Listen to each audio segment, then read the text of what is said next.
Welcome back to the channel and welcome back to another edition of the Fan Show. We're live on YouTube, we're live on X and Facebook. We are here to talk to a number of Spurs fans around the world about their experiences from Wednesday to now. It has been an incredible week, of course, winning the Europa League against Manchester United Wednesday evening in Bilbao. What a night it was. And I haven't stopped smiling. I haven't had much sleep in the last couple of days, but it has all been worth it. And that parade on Friday was unbelievable, simply incredible.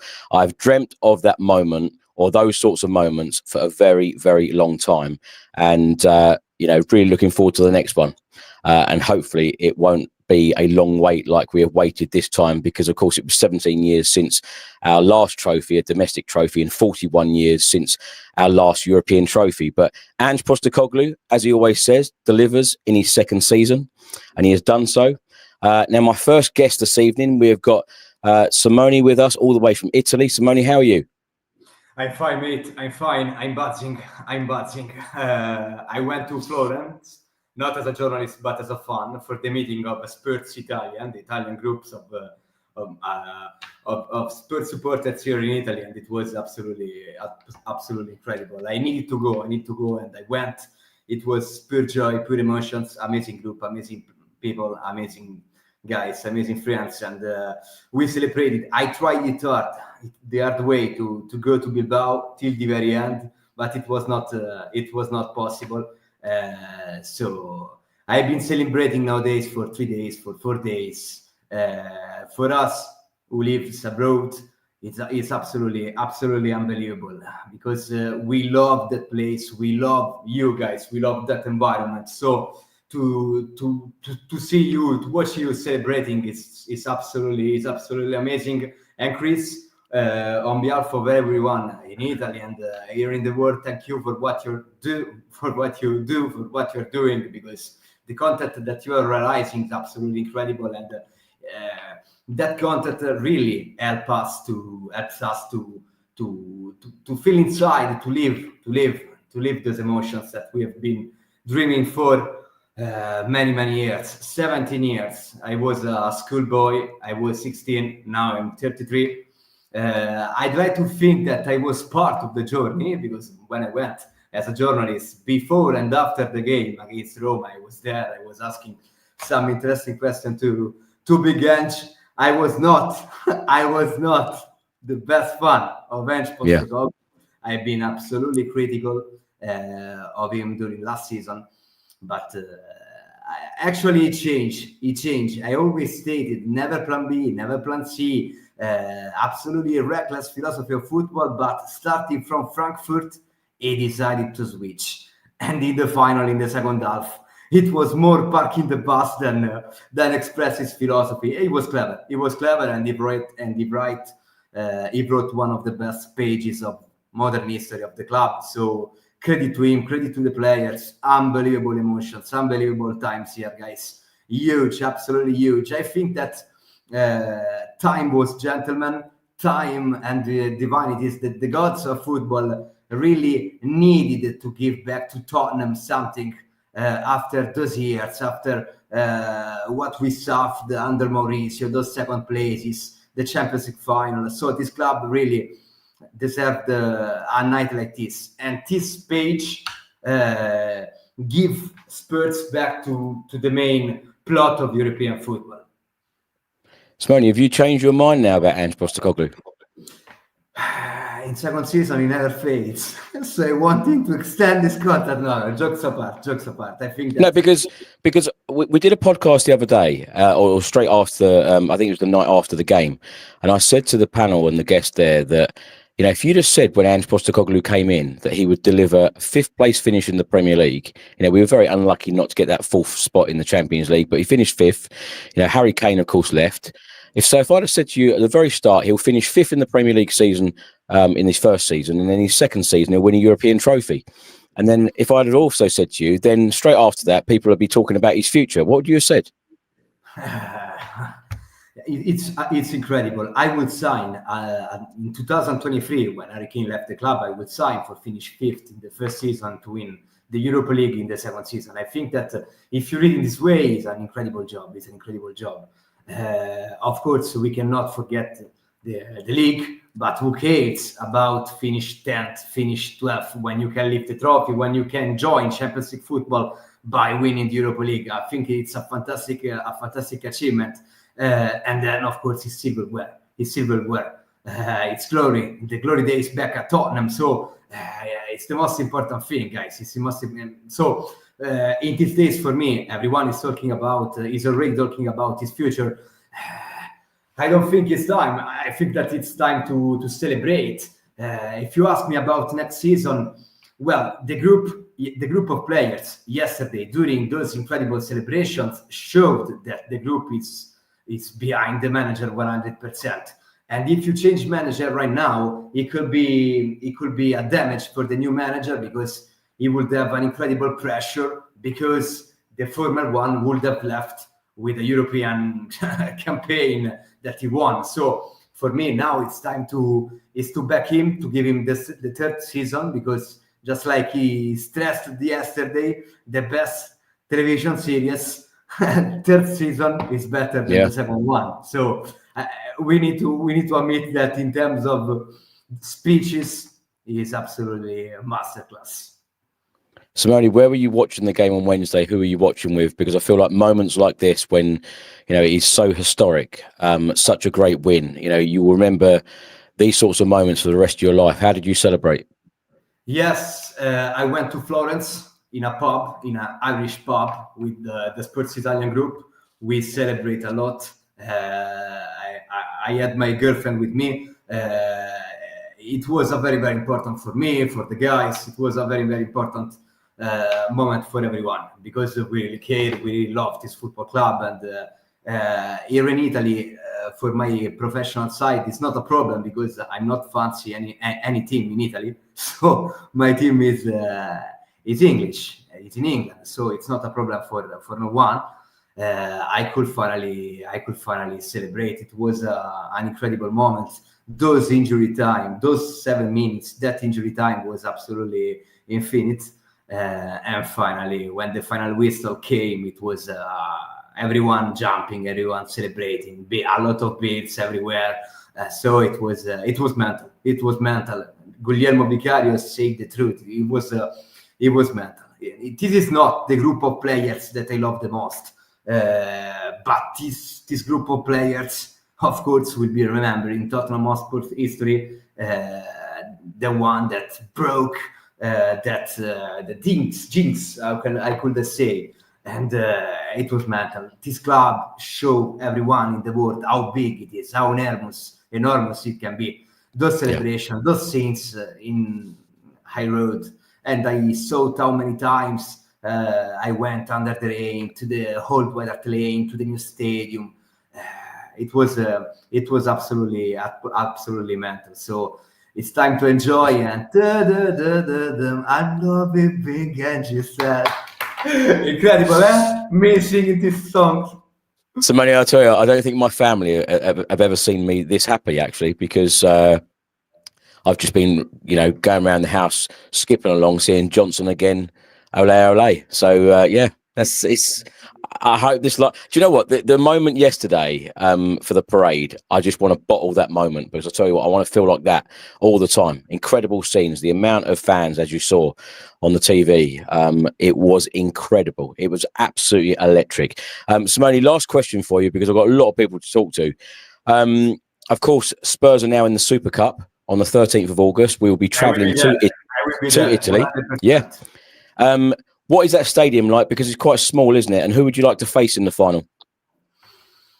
I would say Inter de Milan, because Tottenham Hotspur have got huge tradition in playing Inter de Milan, not just in Europa League, but we remember the nights of Gareth Bale, Taxi for Maicon, Rafael van der Vaart, Luka Modric. So we faced Inter de Milan many times.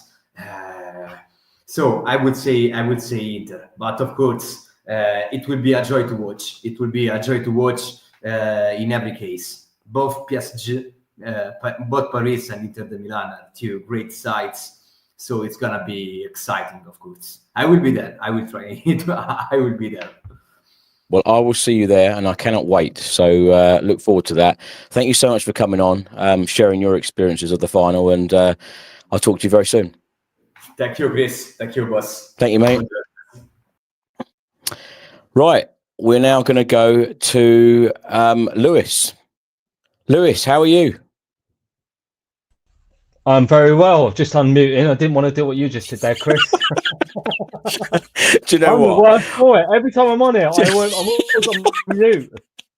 I couldn't believe Do you know what? It, but for the last couple of days, Lewis, I must admit, I've walked in the room and I thought, what have I come here for?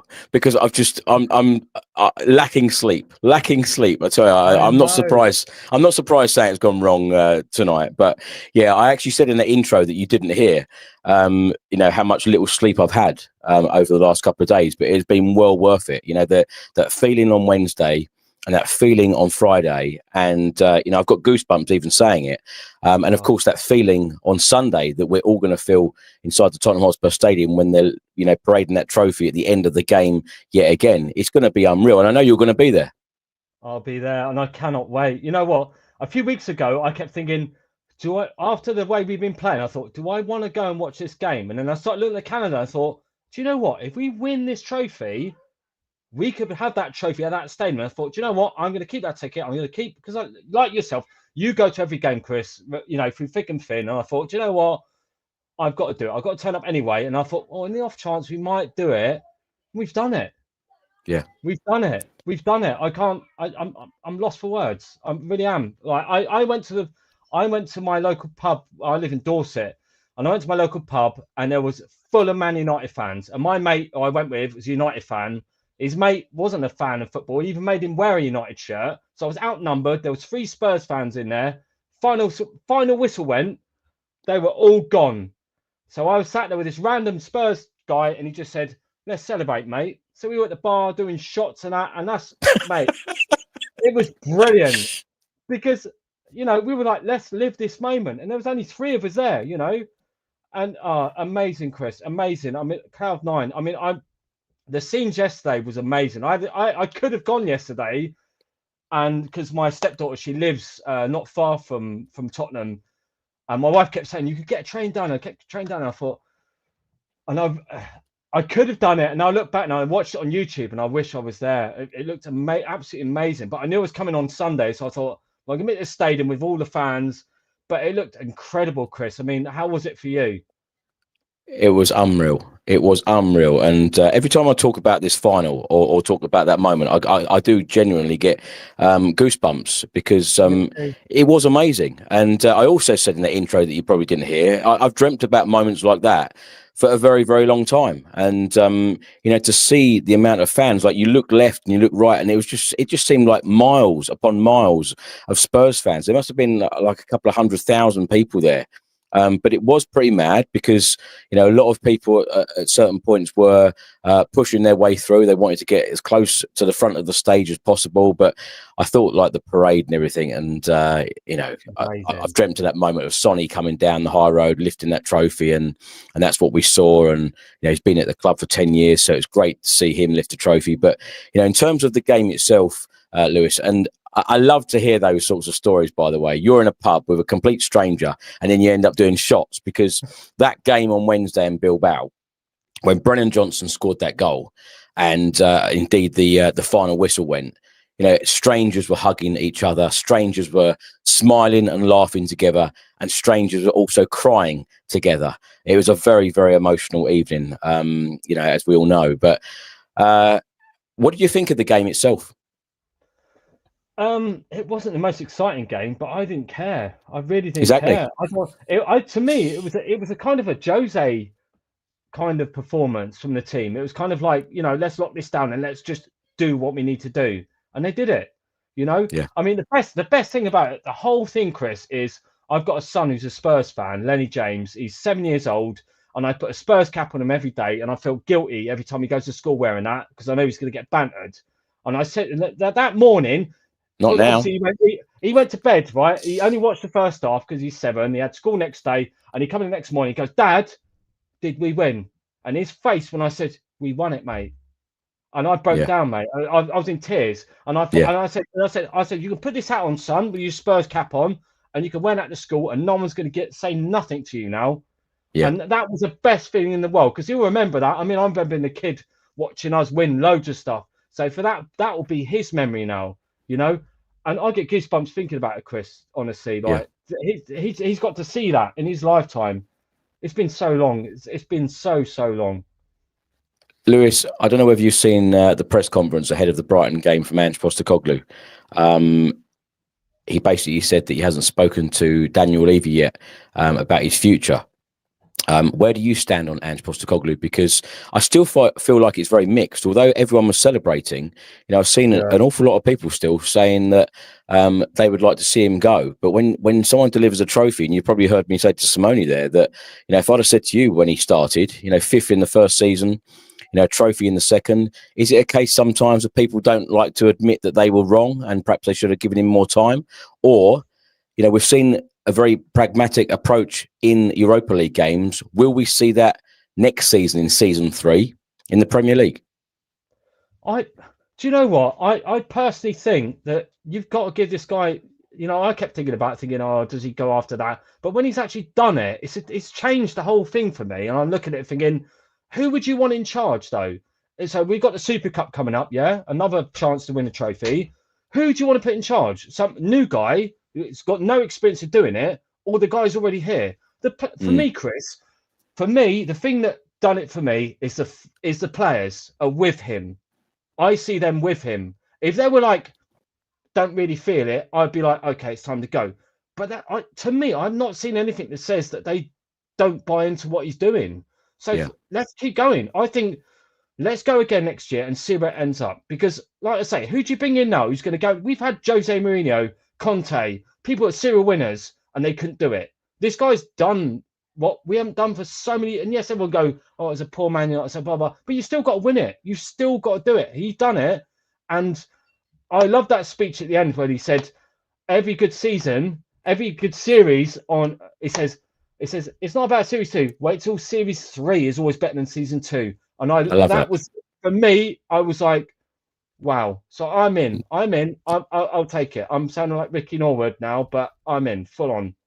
There's nothing wrong with being positive, particularly when you've seen those scenes on Friday down the high road, and you know that trophy lift. There's nothing wrong with enjoying it and being positive about it. I feel like some people sometimes don't want to admit that they were wrong, but it's going to be an interesting situation because, you know, it is frustrating to lose that amount of league games.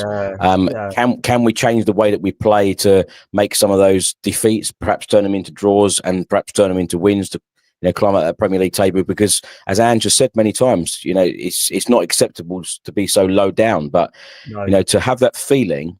And like you said, Lewis, and you're completely right, you know, Pochettino, Conte, Mourinho, you know, a whole host of other managers have come in and they've failed to get us over that line and lift us that trophy. And Ange Postecoglou has done it. And you know, I've said so often. He did what he said he was going to do. Yeah, he said exactly. He was going to do it. Yeah, and I love that. I love that. You know, it's kind of like Jose Mourinho when he turned up at Chelsea. He's like, I'm going to win everything.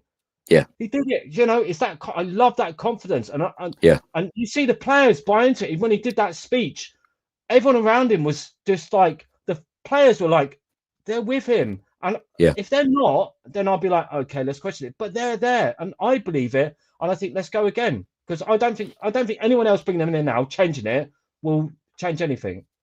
Yeah. Lewis, I know you're going to be at the game on Sunday, so I look forward to meeting you properly and perhaps having a pint before the game. So let's stay in touch, and I'll see you tomorrow. Yeah, all right, nice one. I'll see you tomorrow, Chris. Thank you. Thank you so much. Cheers. Right. Before I go to my next guest, I'm going to tell you about a new app, Match Bingo. This is the last time that you can actually buy a bingo card for a Spurs game this season because, of course, we play Brighton on Sunday, our last Premier League game. So here are all the details. Let's go. Hi everyone, before we get into it, I'd just like to tell you about a brand new app. It's called Match Bingo. You can play along with live sports and Spurs matches and you could win cash prizes. Watch your card fill up in real time whilst watching Tottenham. Make sure that you get your bingo card for our next game. Click on the link in the description or via the QR code. Real sports, real bingo, great prizes. Enjoy. Right, we're now going to go all the way to the Czech Republic to speak to Steve. Steve, how are you? I'm great. By the way, you just had that advert on mute. I didn't, did I? Yeah, you did. I didn't. In it anyway, so. Oh. As you say, it's going to be one of those nights, isn't it? Yeah. I'm fine. I'm absolutely over the moon. Yeah, I'm just having another drink. Yeah. Fantastic. Steve, how did you celebrate, and who are you with on Wednesday? Because as I said before, historic moments like this you never ever forget. Yeah, I was with a new friend of mine called Glenn Schwartz, whose father's actually Czech, but his mother was English. He's been a Spurs fan all his life. He's a little bit older than me, and he lives in Prague. So I decided, after looking at flights and everything else, that I couldn't really make it to Bilbao.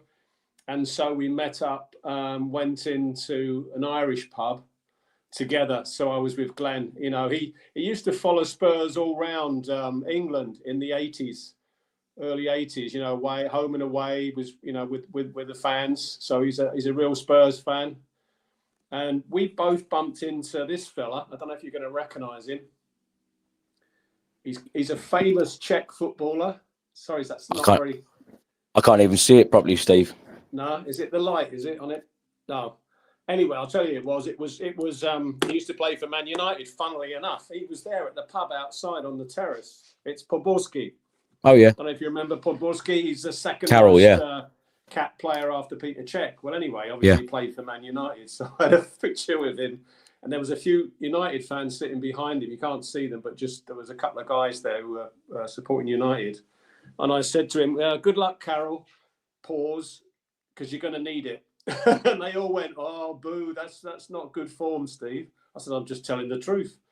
He's going to need it." Yeah, so, and then we piled inside. There were some Dutch guys with Spurs shirts on in the back room. Massive screen. So, yeah, I was sitting with Glenn.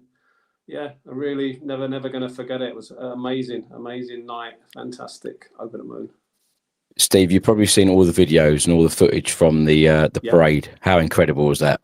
Yeah, I watched it yesterday. I was just kicking myself, thinking, "Oh, why didn't you go? It was like another flight, because it's, I could have probably afforded to go, but I was just, I didn't go and I regretted it. But absolutely amazing, the scenes.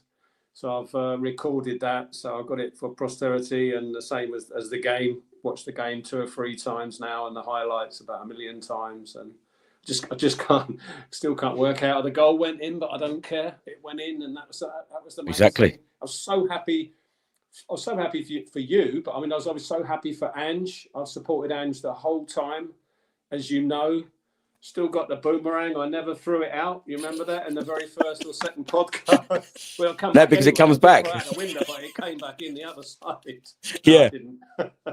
So I've always supported him, and as I said to you, when that Aussie guy, I think he's on your show sometime, the young one from Melbourne, and that was way back in March, I think, and he was so positive, and that's when I said, I love this Aussie positivity. The way they go into rugby matches and cricket matches, they just believe. And I could see that in Ange. It's okay with hindsight, but I never dropped him. I never said out.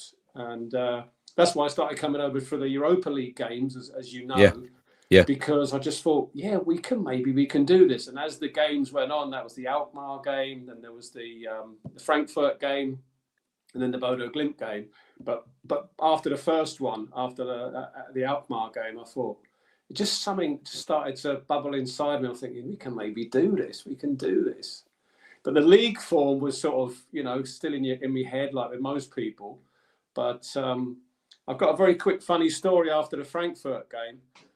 I was with a mate of mine, but he had to leave with his son and get back to Ashford. So I had a couple of beers downstairs, in the foyer area, and I walked out of the stadium down Tottenham High Road, and I just thought, I know I've got to hang a left to get the Tottenham Hale tube. I thought I'll follow this group of fans out, and I followed a group of fans who went down this alleyway, and I'm thinking, bloody hell, they must know a shortcut. And then they went up this metal staircase over the motorway and over the railway lines.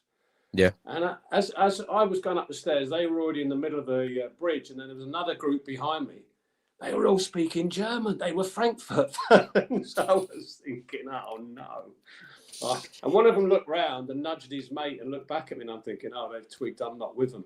And luckily the other guy just shrugged, so nothing happened. It was just a bit of just a moment, Well, Steve, talking about that Frankfurt game, that Frankfurt away game is when I really started to believe that we were going to go all the way and pick up this trophy, because that performance Frankfurt away was superb, and it was a different brilliant. Tottenham. Yeah, it was. And then the Bodo Glimt. How many people, including a lot of the media, said this is going to be a tricky place to go. They don't lose many games at home at all. It's going to be very, very tough. The pitch, etc., etc.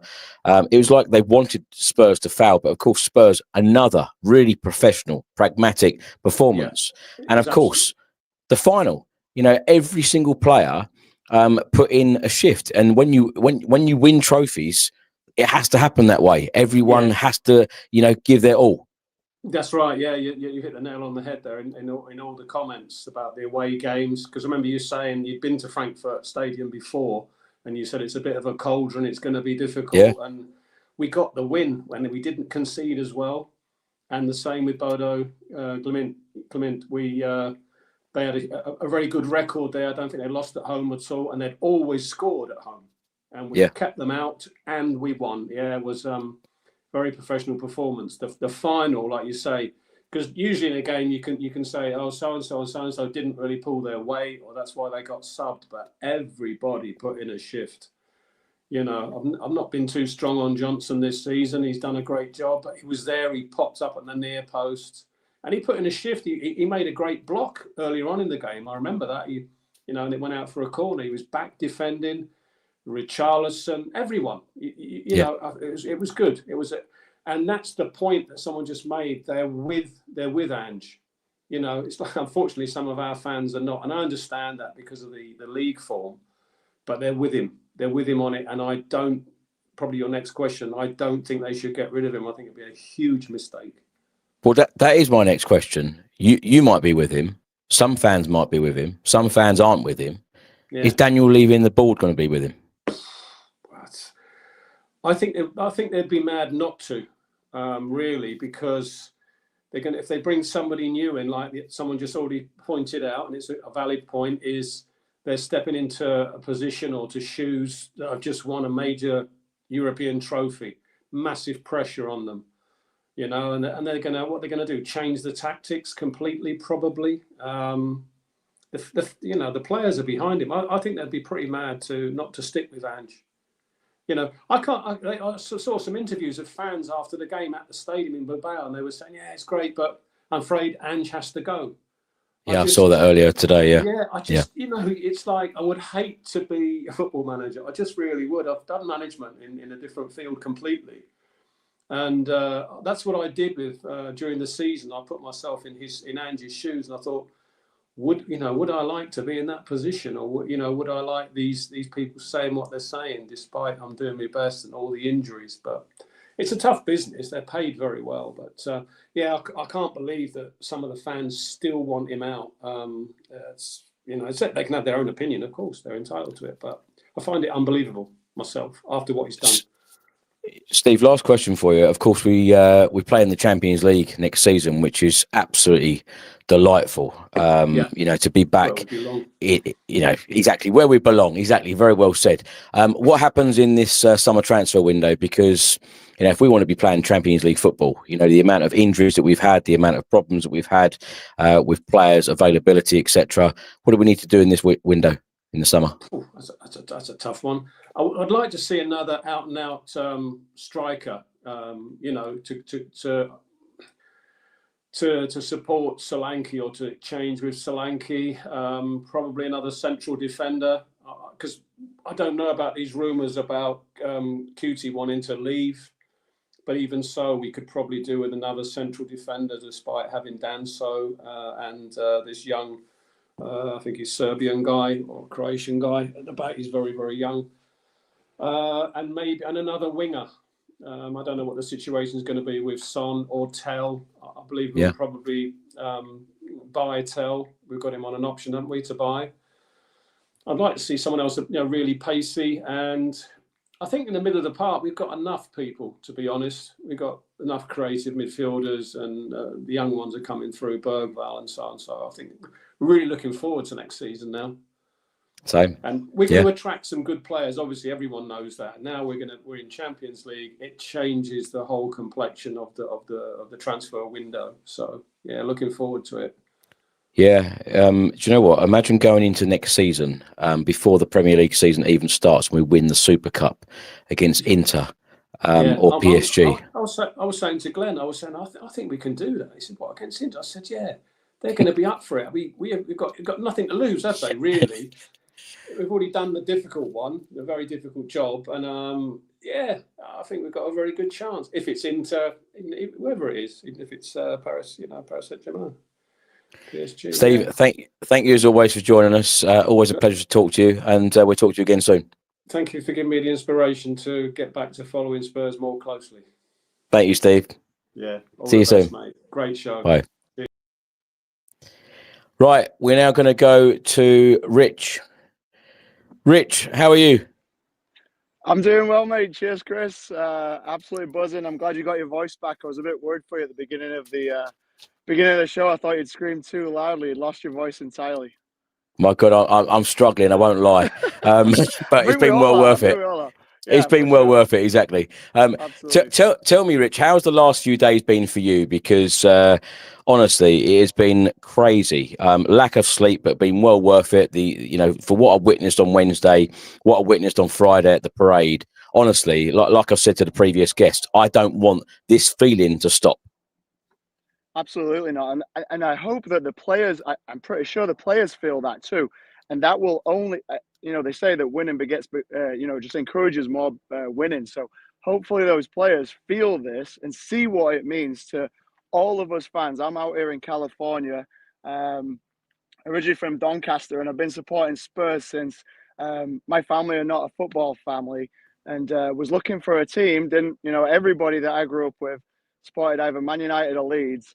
And Jurgen Klinsmann joined Spurs, and the rest is history. And I've felt every heartache and every celebration, which I wish we'd had more. But this one is by far the best thing I've felt since being a Spurs fan. And I hope the players see what it means worldwide to all of us Spurs fans. And it just continues to grow and continues to encourage it, because I wrote my name right there as Rich. I told him, because I believe I was never Ange out. I wanted to give him, he said it, and so let the guy deliver. If he can do it, it's going to be the best. Everyone's talking about mic drops and all that. It's going to be the best mic drop ever, and it is. It's amazing. And he had every right to stand on that stage yesterday and say, "I told him, mate. I told him." But if we hadn't done it, there was always, the people who were, of course, rooting against us. We know Spurs does crazy things to people, and what Arsene Wenger and everybody is saying, it does crazy things to people. It does crazy things to us, Chris. Right? I know. The fans. Yeah. But I always wanted to give him, if he says he's going to do it, then give him the chance to. It's been terrible in the Premier League. There's no doubt about it. But give him the chance, and I believed he would do it. This felt different than the Champions League final. It felt different. The players, the way I was telling people I work with over here, most of them are Chelsea fans, which is Christian Pulisic's fault, but I was telling them, I think we're going to do it. We're doing everything. The players looked confident. I loved going out there 2 days before the final compared to Man United, like 24 hours before the final. I loved all the things I saw online, how the players were conducting themselves, like walking around outside the hotel, around the pitch. It just looked and felt different compared to back for the Champions League final.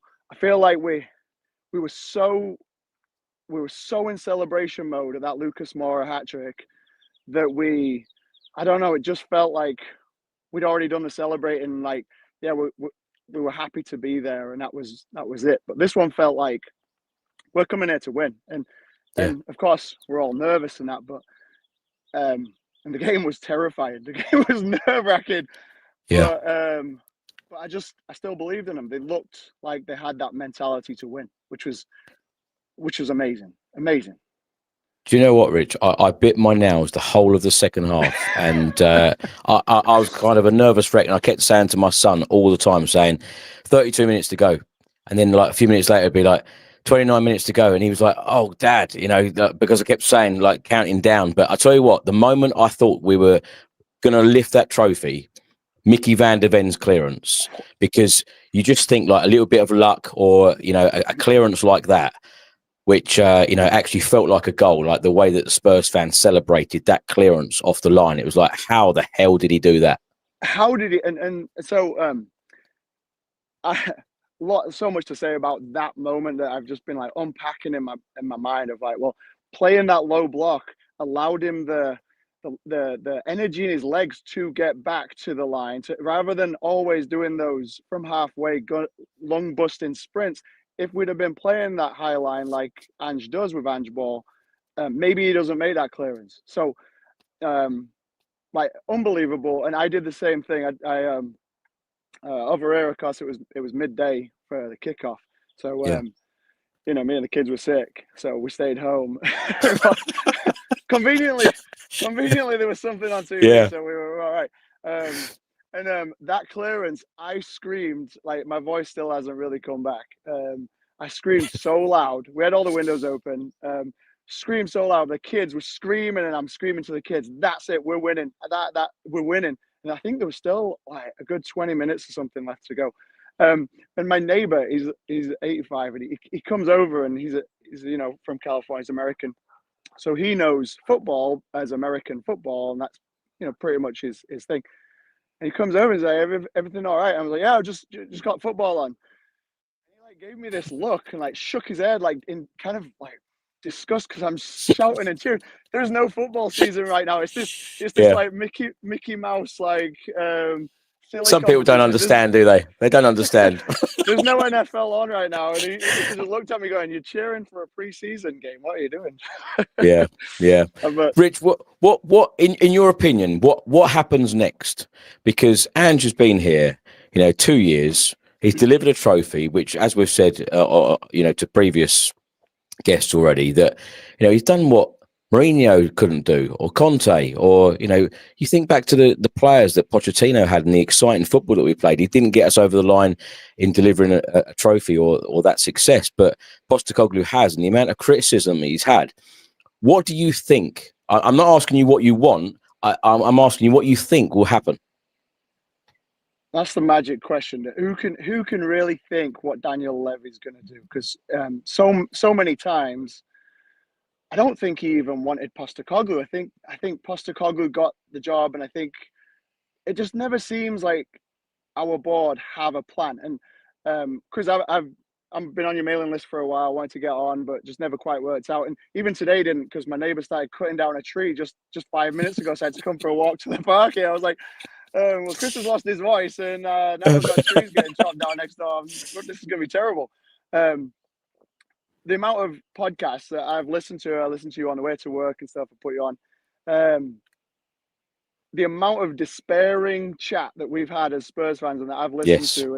And I think at the final whistle, I'll tell you what kind of went through the mix of emotions. I didn't cry. I didn't drop a tear until I saw Son lift the trophy. That was was the one that got me, got me all welled up. What popped in my head when the final whistle went, I was like, we've bloody done it. I can't believe it. Was the 3-0 loss at home to Man United with Nuno, you know, a few years ago. And I remember the video you posted, and you're sitting there in the stands, and like, that is a broken man right there. Our club has done that to him. And then I think back to all the, you know, the Sissoko handball where we felt like we just got cheated out of this and we just didn't turn up. I think back to, firing Mourinho before the cup final, which I didn't want to do. I wanted to win the cup final with Mourinho. I thought he could do it. I think back to when we were in a relegation fight and we got Klinsmann back to score us some goals to keep us from getting relegated. That was really hard that season. And I think back to the Pochettino years of challenging for the Premier League. And yeah, we didn't win anything, but it was exciting week in, week out, because we're here all, 365 days. We're a Spurs fan. And having title runs was fun. And yeah, we got our hearts broken again. But yeah, it was fun. And it was kids, when we were with Pochettino, there was kids here in California wearing Spurs shirts. Now you don't see it. Like, I'd never see a kid in a Spurs shirt. But back when we were relevant at the top of the Premier League, there was kids here, they'll support whatever's, the hot topic.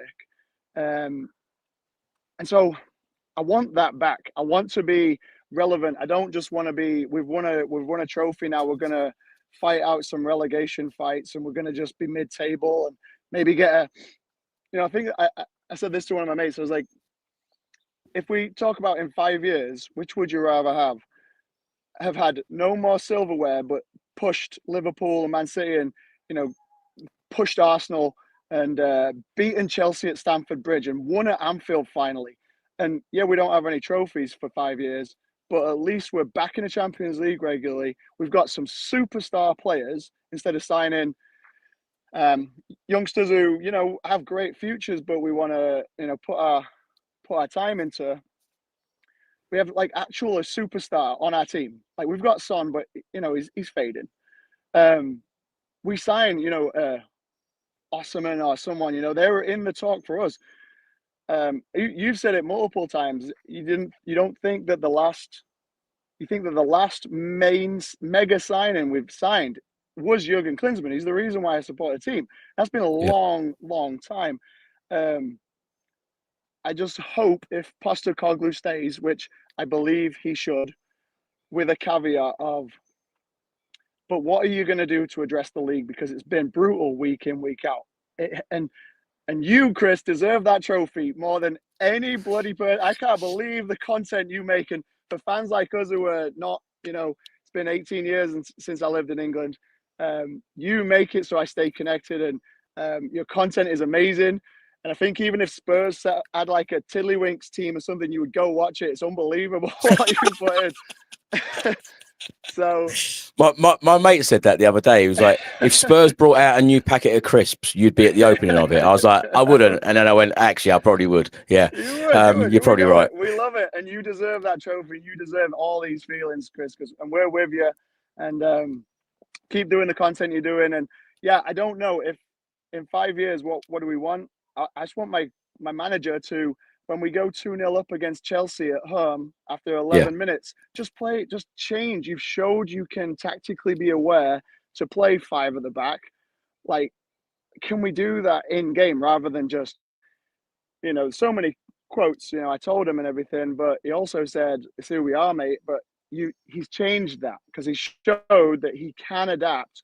It's just game to game. Instead of going bold and going, we're just going to be us and get, lose 4, whatever it is, always 4-1 at Anfield. Can we actually prepare for a team that we're going to play like we've done in the Europa League? Because it's been a masterclass. Wednesday was a masterclass. People on all the commentators and stuff, it was a stroke of genius. And can he do that week in, week out? Is what I want. That's a great point, Rich, and that's exactly what I was going to come on to talk about, with future guests on the show tonight, because can he change in the Premier League games to be more pragmatic in the Premier League? I know he's come out and said, this is the way we play and we don't change, but we have seen him change in European competition, hence winning the trophy. So I suppose the very simple conversation that is going to be taking place at some point, because apparently a conversation hasn't taken place about Ange's future yet, and he's waiting to hear from them. But in the summer, when this final game takes place against Brighton on Sunday, that conversation does need to take place in terms of, yes, delivered success in terms of a trophy, and we've got Champions League football, which is all well and good, but can we play that way in the Premier League. And if we can, then I feel like Ange Postecoglou needs a much better squad, i.e., you know, a couple of really experienced players in there as well, because the Champions League, you know, although we've won the Europa League and we're all very happy, you know, let's be realistic about it. The Champions League is very, very different quality. Rich, Absolutely, please do come back again and join us, because don't worry about your neighbours making the noise. We'll put up with that. Come back and talk to us. You've been a great guest, so thanks so much for joining us tonight. I hope Spurs make my neighbours see what's going on in the future, because I need to win that Super Cup and I'll be screaming even louder. Yeah, brilliant. Rich, thank you so much. Thank you for all you do, Chris. Amazing. Thank you. Speak to you soon. Cheers, mate. And let me just say, Alex, box office, you keep sending me a message saying, send me the link. I've sent you the link. So if you do want to come on and talk, then pop on and have your say. I know you're probably going to disagree with most guests this evening, but of course we have to have balance on here. We're now going to go to Stu Miller. Stu, you've been one of the most positive Spurs fans during the 2024-2025 campaign, even after all of these defeats in league competition. I tell you what, it is about supporting the club. It is about supporting the manager and get behind the players. Everyone done that on Wednesday. What a glorious night. How did you enjoy it? With a lot of dust in my eye, for a start. Yeah, you're right. Do you know what? You know, we know how difficult this season's been, but not just this season, just the last however many decades of, you know, disappointment. And, you know, I started being a Spurs fan around 40 years ago. So I've never experienced a European Cup, a European trophy of any sort. I'm normally not stuck without words, but tonight I'm kind of, you know, this week I'm stuck without words and I'm still recovering. But, you know, I've been honestly a big proponent of Ange all the way through, and I've had a fair amount of abuse, probably not as much as Ange has had, but I just think the way he's handled himself, you know, he's had the odd bite back at the media, and to my mind, well justified. But I just think he's acted with such integrity. And you know, those few words that he gave on the stage yesterday, I mean, I was holding back. I wasn't even holding it back. It was floods. I was welling up. You know, the players were chanting his name, like singing his song for him. They were so behind him. Like, that is a united group of people right there. And that had me. Do you know what, Stu? It's interesting because the last couple of months haven't heard his name being sung at all by the Spurs fans, either at home or away. And particularly during the away games, you hear his name sung a lot.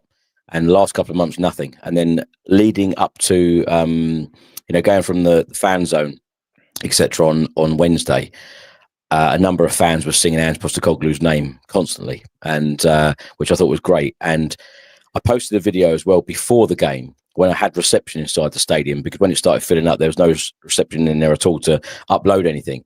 And Ange went to do a pre-match interview, and the reception that he got, and I'm getting goosebumps again talking about this, because behind the goal, he went to the corner flag, and the reception he got, I just felt like he got goosebumps at that point, and he was like, wow, they are all behind me. And, you know, this was a final that it meant a lot to every single fan that was in that stadium.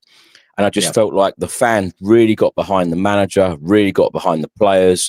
You know, even Mickey van der Ven, I spoke about this the other night, Mickey van der Ven, when he made that clearance off the line, he looked injured.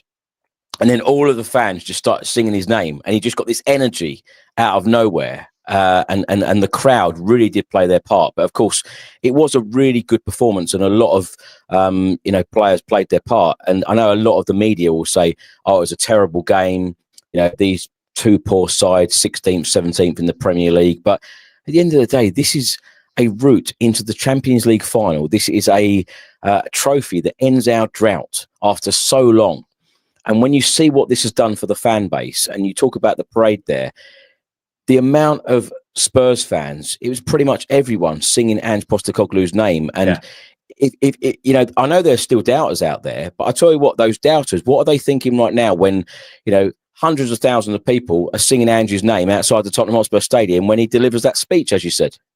And the players, and just everyone associated with the club. You could all see they wanted to get him involved, and he didn't want the spotlight at all. And, you know, you talk about, obviously, he's lacked a lot of support as the season's gone on. And okay, fair enough. You know, the league performances have not been acceptable. But, you know, as stoic as Ange is, and he is a pretty stoic bloke, you know, he's that this isn't affecting me kind of guy. You can't help but be affected by, you know, a significant portion of the fan base either giving you abuse or saying you need to leave the club, you know. And I can't even imagine what that felt like for him. I was just so happy for him.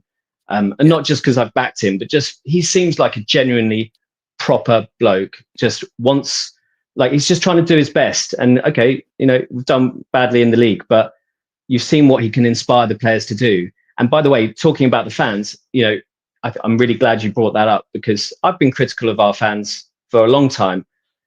But that's what we can do as a group of fans. That's what we're capable of. And it wasn't just a performance by the team, it was a performance by the fans as well. That's what I'd love to see more of. No matter how badly we're doing in a game, back the team, keep pushing them. That's what Liverpool fans do. It's what some other clubs manage to do. And I think we're traditionally not great at that. We let, you know, we start moaning as soon as it starts going wrong. I'd love to see us just keep backing the team no matter what. You know, unless they're downing tools, just keep backing them. And, you know, that pushed the players forward, as you said. What's left to say? I'm just ecstatic from the whole thing. We need to push on from this, though, as well. And that's a huge element. We can't just rely on this to be the next 20 years, 30 years. You know, we need more. Yeah. Like I said, you know, what a week it's been. And, you know, I'd love to be feeling like this on a regular basis, of being on such a high and you know, witnessing what I did on Friday in Tottenham. That was simply incredible. The amount of fans there looking so happy and very emotional as well, Stu, as you've mentioned. But if I asked you, last question for you, predict the next couple of months, what do you think will happen? Oh, you know, it's heart versus head, isn't it? I can't escape the history that we know of Levy. And even if he keeps Ange, which, okay, he's going to be under a lot of pressure to do that, and I hope he does, but he has to back him now. He has to back him, not just with filling the squad full of young potential players. We've got loads of those now. We've seen how well a lot of those have done this year. As you've said as well, we need to bring in some ready-made players that are not going to take years to bed in, and that are going to improve the squad immediately and allow him to play Ange ball when he needs to. But Ange, as we've said, also needs to carry on adapting in the league and not just in the cup competitions. What do I think is going to happen? Man, I think he'll keep Ange, but I hate to put any negative on such an incredible week. I'm just very cynical as to whether that investment will happen. But let's hope it does. Let's hope Levy, he's given Ange this extra time. Let's hope that's a sign that perhaps he's changing his spots a little bit. Yeah, I agree with you, Stu, because there's been a lot of very poor games. There have been a lot of defeats in the Premier League, but this is not the time to be negative when we've had such a fantastic win, lifted a trophy, and had that parade on Friday. Yeah, and just before I go, could I also just echo, everyone else that said what incredible work you're doing, because honestly, the amount of time and effort you're putting in each day. I don't mind. I'm bombarded by your notifications all day, every day, but I don't mind it. I don't mind it. And by the way, those people, those millions of people watching right now, questioning your professionalism when the mic went out at the beginning. I wasn't going to mention it. I'm just all behind you, Chris. You are the archetypal professional. We all make mistakes. And by the way, to all the haters, I love to say I told you so, and I told you so. Stu, what a way to end. Thank you so much. I'll speak to you soon. Cheers. Love you guys. Cheers. Bye. I love the fact that Ange does that as well. I told you so. I told you so. Right, we're now going to go to Colin. Yes. Colin, you're in Canada. How are you? Yes, sir. How are you, Chris? I'm very well. I tell you what, I haven't stopped smiling. I've got a sore voice. I'm making mistakes galore this evening because I've had lack of sleep. But I tell you what, I'm feeling on top of the world. How are you feeling? It's just great, fantastic. It's a different experience maybe for a Canadian fan. I think that it's hard to communicate, but you guys seem so intensely connected to your club. And I love Tottenham. I haven't missed watching a game, maybe a handful in the last 8 years. And I'm a big fan of the club, but I think there's a different level of commitment that you see from English fans for their soccer clubs. And I love that.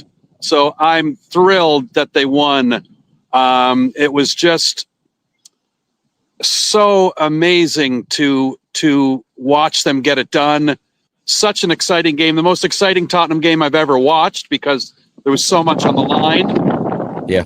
And it was just, it was great. It was just a great experience, great day. And I'm still thrilled. Colin, where are you on Ange Postecoglou? Because, he said to us, I always deliver a trophy in my second season. Well, he's done it. Now what? I was getting pretty disillusioned with the league play. And again, as a North American fan, we don't have cups within leagues. They've tried to do it in the NBA. They've had an NBA League Cup, but it hasn't really caught on yet. It's only the second year. So I got to admit, I was quite cynical about this being the saving grace of our season. I didn't think it would be, but it has been, and it's very bizarre. It's been such a weird year to be a fan. But really, what do you do now? He's going to get another job. And I think his stock has risen significantly because of the win. But I don't know what they're going to do. I think we should keep him. I can't say as I threw in the towel on him, but I was frustrated, as we all were. But this is such a bizarre game changer. I think it changes everything. And I think he deserves to take the team into the next season for sure. Especially with the Super Cup or whatever it's called. Every time you turn around, there's a new cup.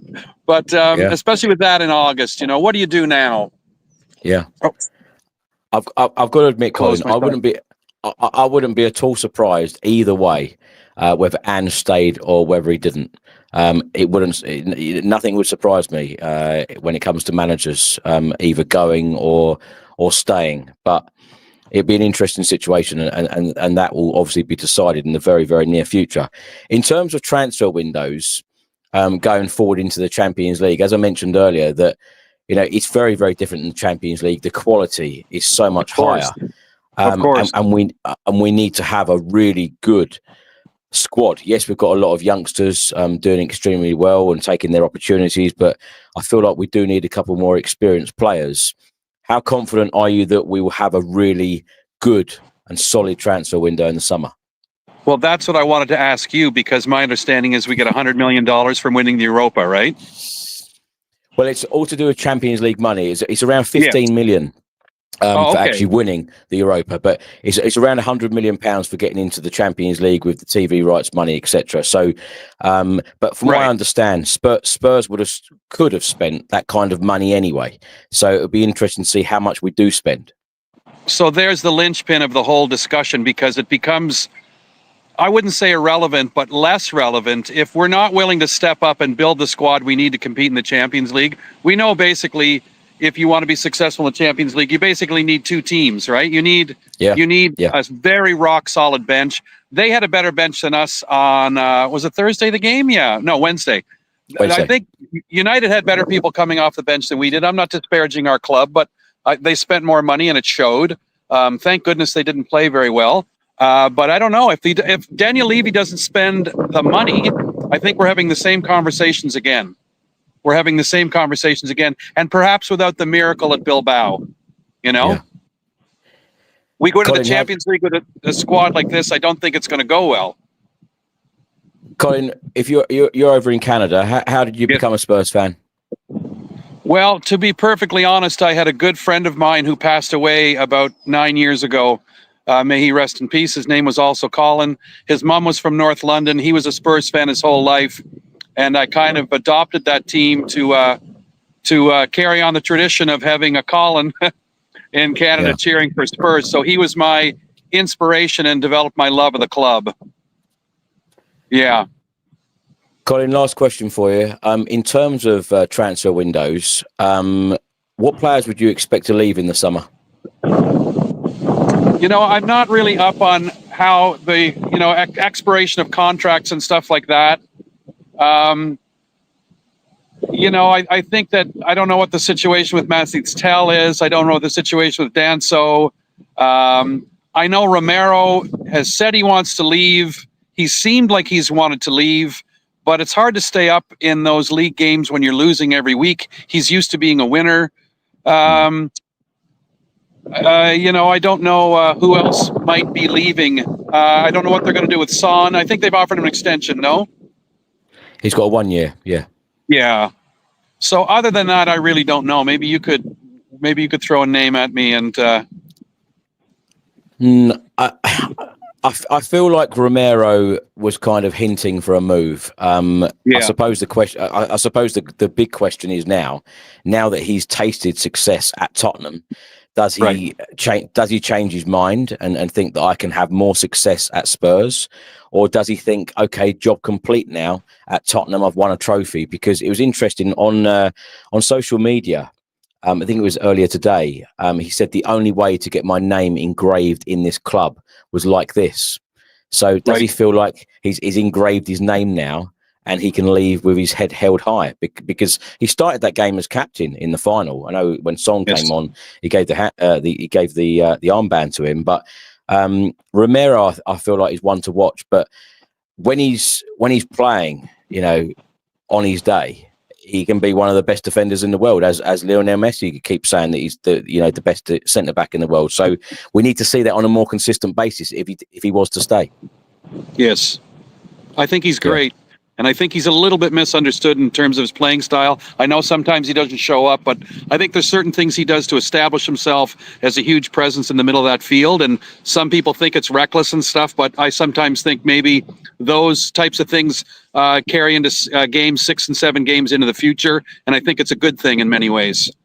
Yeah, Colin, great to talk to you, and hopefully we'll get you on another show soon.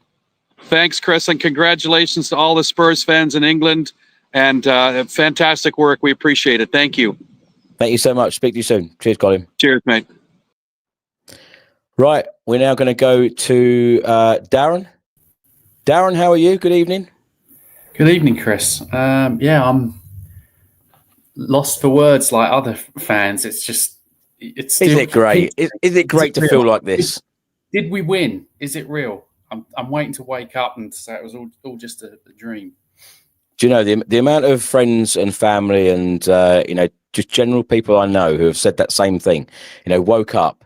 They're lucky to get some sleep because I haven't had much. But when we've all had sleep and we've all woken up, it's like, did that really happen? Did that really happen? I tell you, it's been so long, hasn't it? But the feeling, particularly Darren, with the amount of league defeats that we've had. I know, I don't like to keep harping on about that negative stat this season, but it's just like chalk and cheese, isn't it? Doing so badly in the Premier League, but then of course going all the way in the Europa League, finishing the season on such a high, and those scenes yesterday, it was amazing. Yeah, I watched the stream yesterday, and because I live in America now, and so you're my connection to Spurs. I don't get to talk to anyone here about soccer. Actually, I work with a guy who's from Scotland, and he's an Arsenal fan. So I've been off work this week, so I'll be sure to rub his face in it next week. But yeah, I was watching the stream, and I was blown away. Just the streets were lined, the amount of people, and everyone singing, and the players were into it, and just they were G'd up by the crowd. I mean, it was just incredible, absolutely incredible scenes. You talk about Arsenal there. I love the fact that a journalist asked Kevin Danso about, what will the Arsenal fans think of us winning a trophy? And he said, well, I couldn't care less, about Arsenal. I'm playing for Spurs and we've just won a European trophy.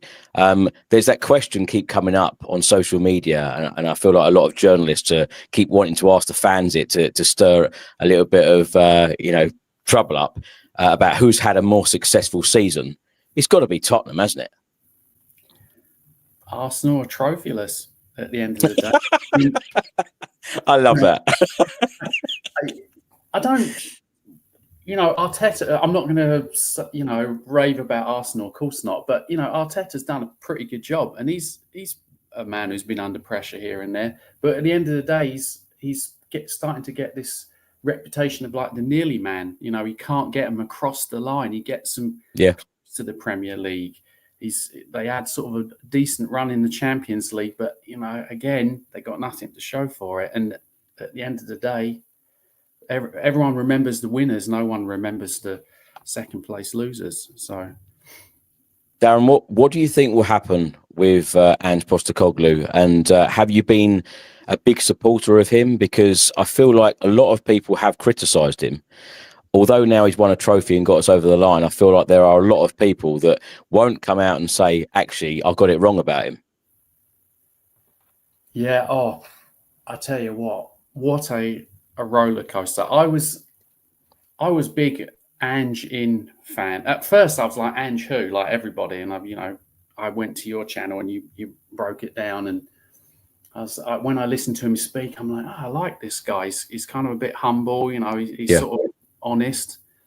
And I was excited by the football that they were playing. But obviously, since sort of Christmas, it's really gone south. And it was becoming harder and harder to justify, like, can we keep him or should we keep him? And even now I'm like, I don't know. I mean, at the end of the day, he's delivered a trophy and he's the first manager since Ramos to do it. So you still undecided?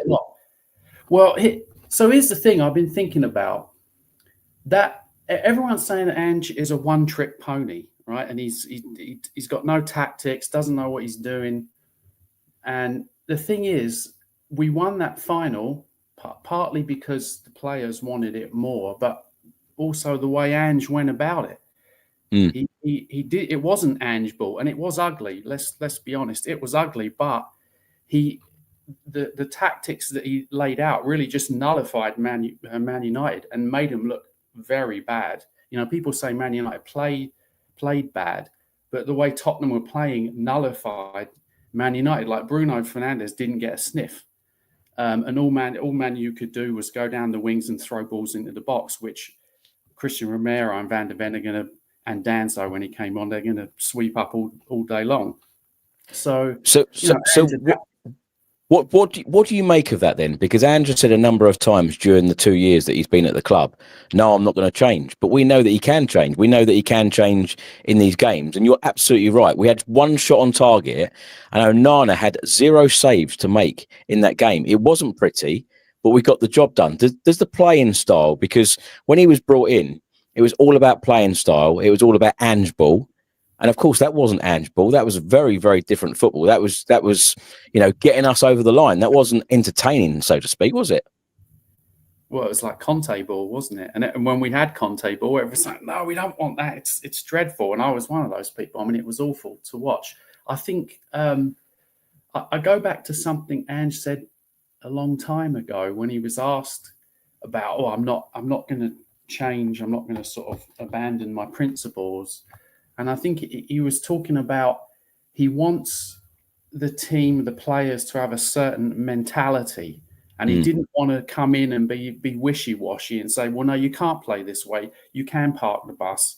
He wanted first to get in them that mentality, that sort of winning mentality, and that constant just drive at the opposition.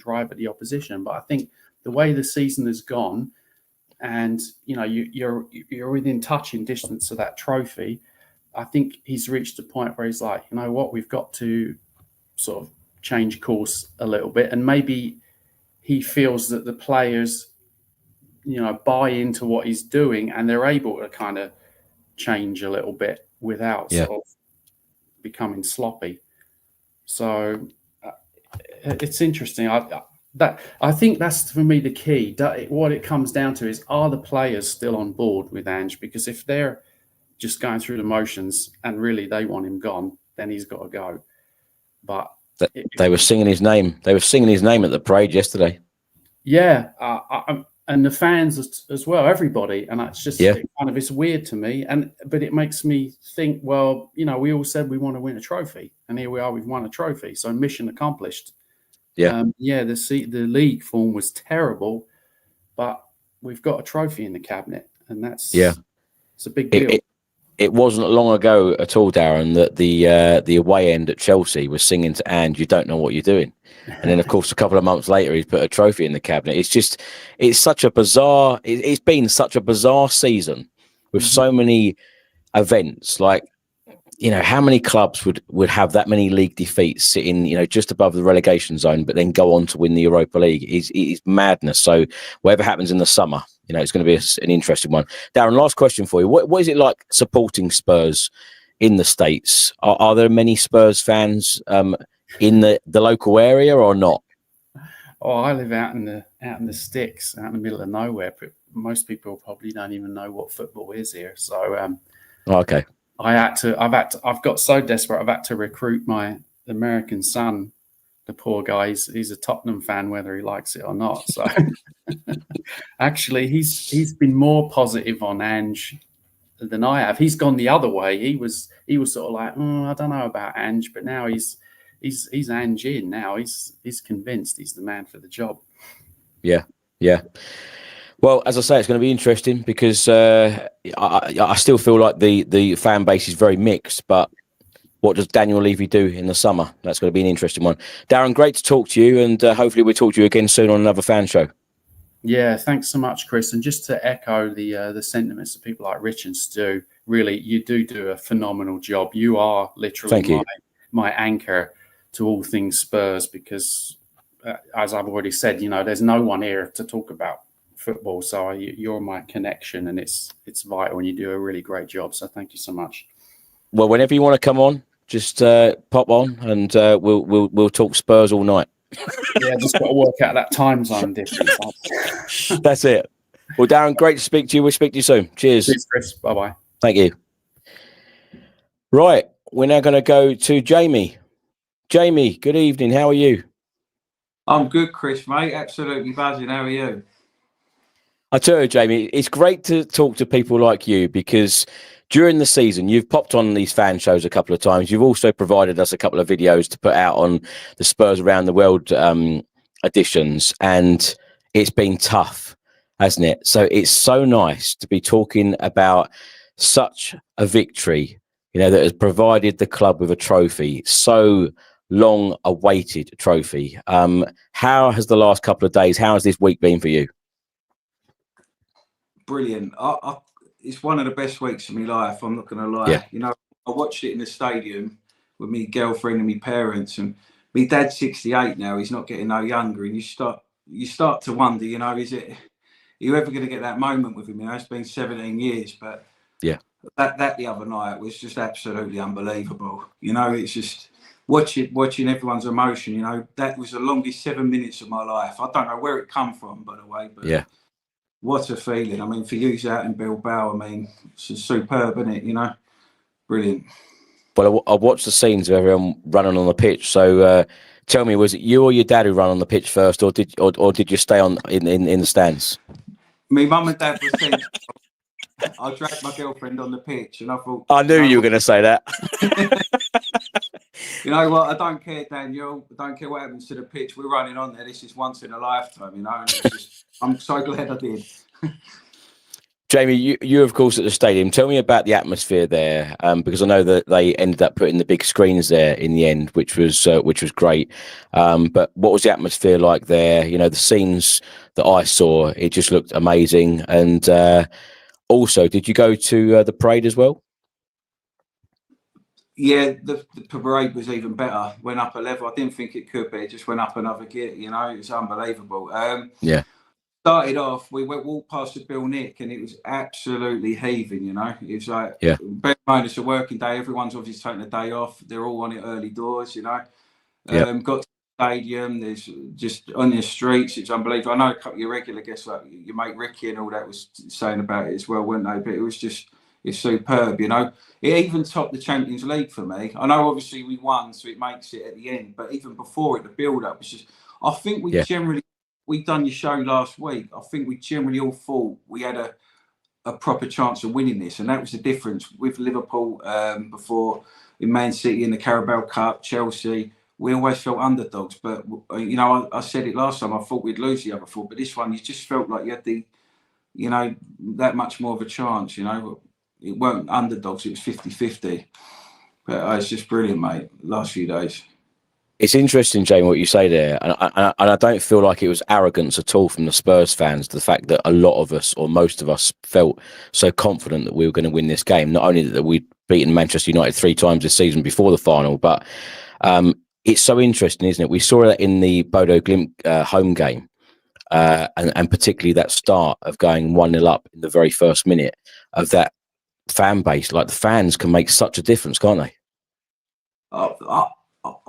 Call me biased. I think we're the best going. I think we're the best out there, Chris. Who puts on a party like we have in the last week? Like, or even including the semi-final. Yeah. Look at Arsenal's thing, you know, with that banner and all that before. It's pathetic, you know. Like, they're in the Champions League semi-final. We're in the Europa, and we put them to shame. And then, you know, if they want to get close to the European Cup, just come 4 miles, you know. It's like, we're always the ones taking the banter. I've been in the pub all day in Essex with a lot of West, and to be fair, they've all been congratulating us. But you know what? Now you think a massive weight's been lifted. You know, like 17 years. You know, it's always but you ain't won nothing, and you're like, well, yeah, you're right. Well, now we have won something. So, you know, sticks and stones. You know, we're moving on. It's funny, Jamie, when I left the stadium and on Wednesday, and the streets were absolutely packed with Spurs fans in Bilbao, and a lot of them were singing "We're not Spursy anymore." What another great opportunity is that Spurs can put a trophy in the cabinet before the Premier League season starts in the Super Cup against either PSG or Inter. In order to compete in games like that, and of course in the Champions League next season, which is absolutely wonderful. We're back in the big time, because I know some people will diss this competition saying, well, the Champions League teams don't go down to the Europa League, so it was easy to win. I know a lot of people will be using that narrative, you know, particularly opposition fans, i.e. Arsenal fans. You know, I've heard a lot of that in the last couple of days. But in terms of transfer windows, in terms of quality, I know me and you have spoken about transfers before, but Spurs have to go big if we want to compete in the Champions League and do well in that competition and go far in it, and of course have a much better league season. Despite who the manager is, this squad does need a lot of reinforcements, doesn't it, in terms of quality? 100%. Last summer, like I said, I think Ange was backed in his first window, and like in the January one, he got, I think, was it Draxler and Werner, but then last year, I think it was more about youth, and I think we were left short. I mean, look, I'm grateful to Ange. I'm not his biggest fan, as you know, but, you know, I'm grateful to what he did. But I do think he was left a bit short last year. It was all more like Archie Gray and Bergvall. Bergvall's done brilliant, but, you know, I think we need some experience. Like, we need a good... I think we miss Højbjerg a bit. Or maybe we need a Højbjerg, but a better version. Do you know what I mean? Like, someone a bit more quality, but...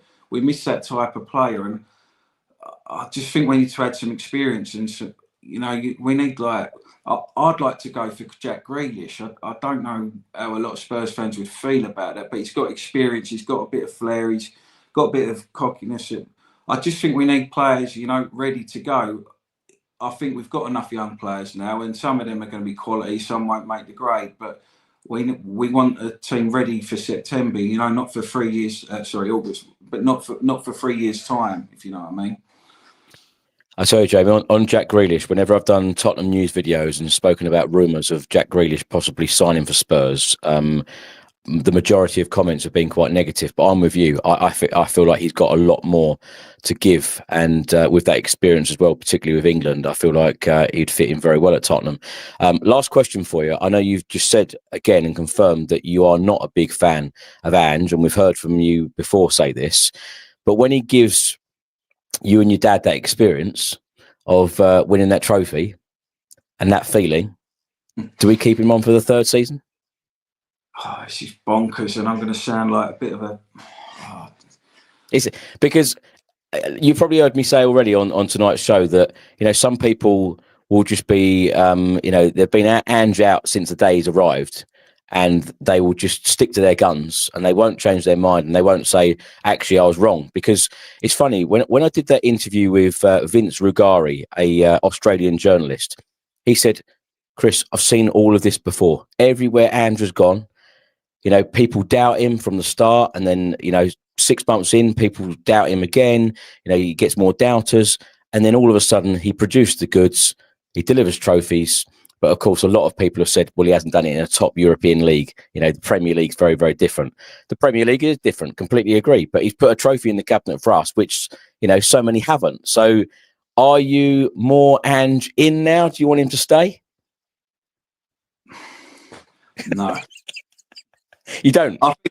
Chris, I think he's just done the biggest mic drop of all time. And fair play to him. You know, I'll give him some stick. And I think rightly so, to be fair. I think the way he's balanced the Premier League and the in Europe, I think he made a bit of a hash of it at the start for with Jed Spence and the rotation. He wasn't helped with injuries, but I just feel in the Premier League, 10th in the league is a bad season.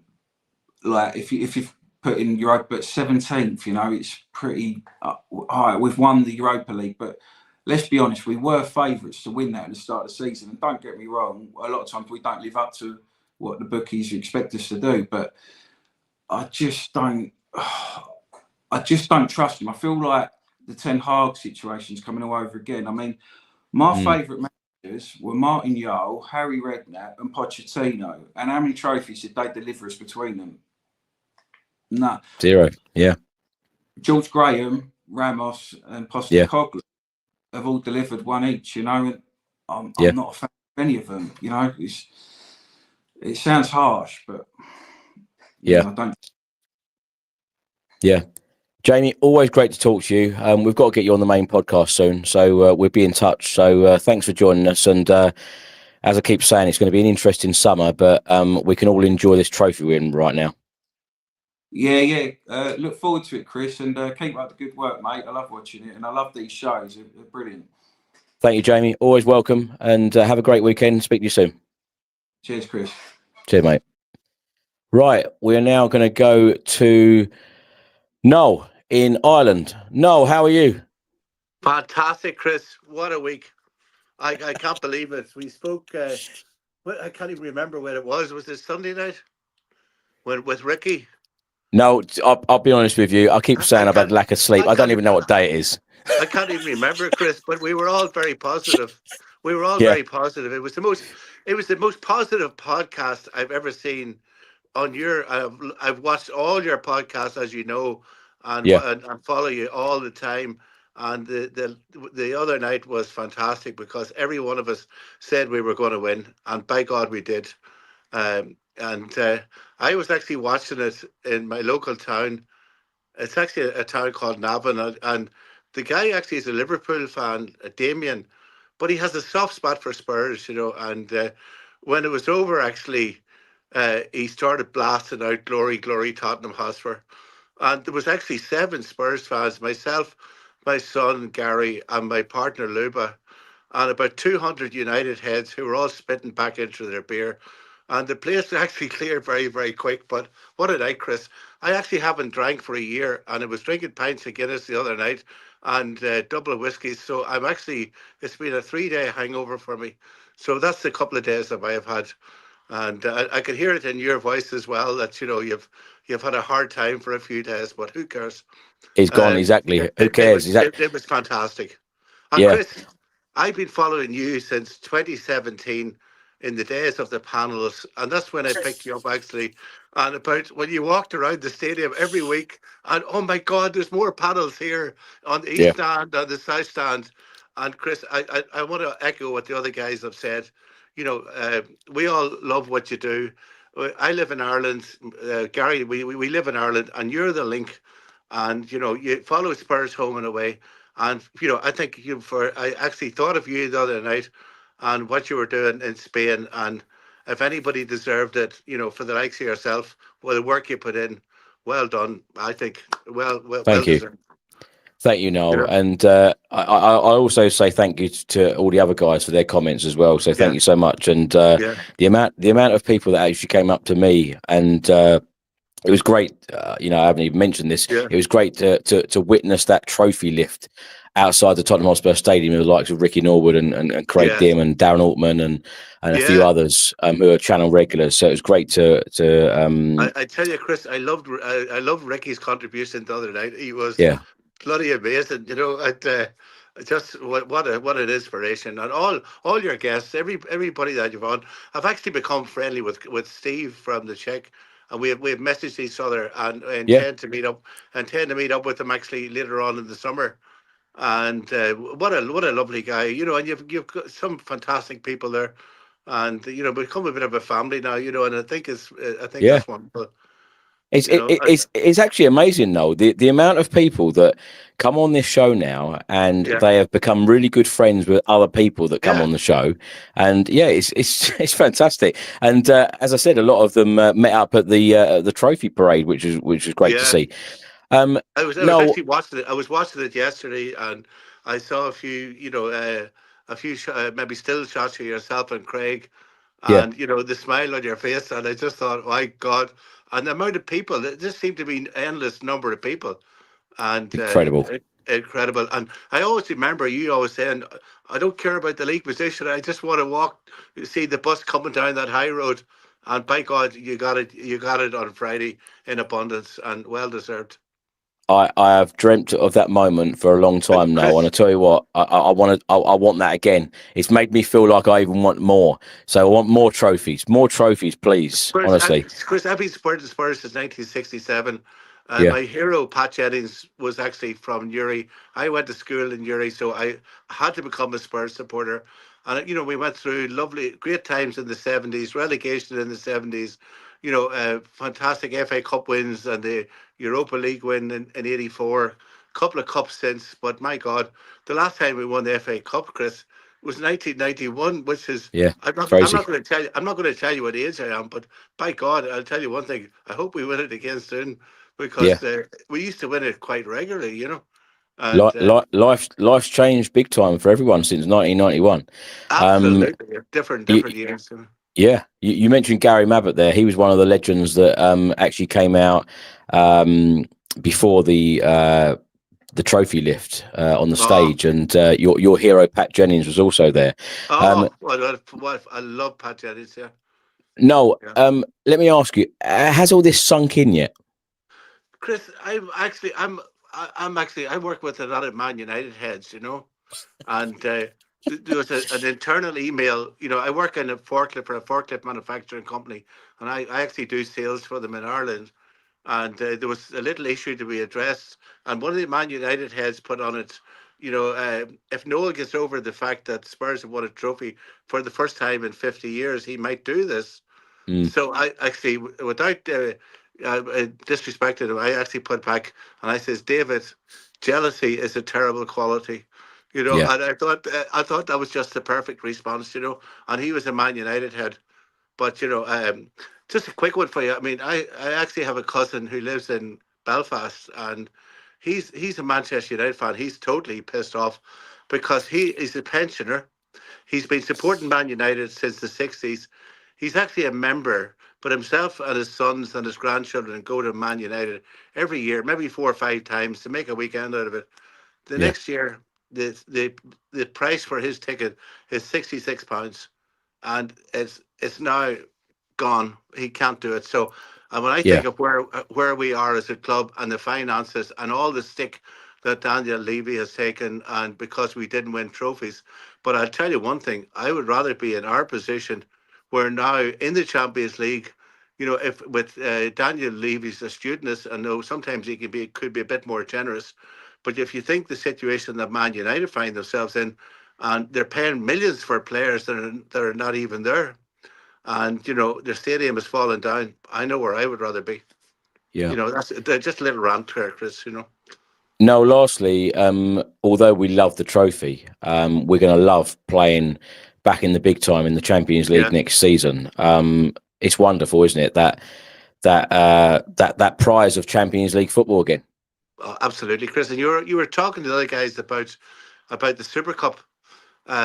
Be wonderful to win it, but I mean the team that will actually play in that Super Cup final will bear little, well, I'm not going to say little, but it'll be a different team that'll go out. There'll be new players there, and it will give us an idea of where we are and what we need to do and the type of level of opposition.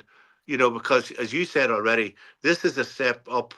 It's wonderful winning the Europa League, but you're in the big time now. It's going to be different. I was watching the quality of Paris. I've been so impressed with Paris Saint-Germain this year. The quality and how they turned defense into attack, and there's no.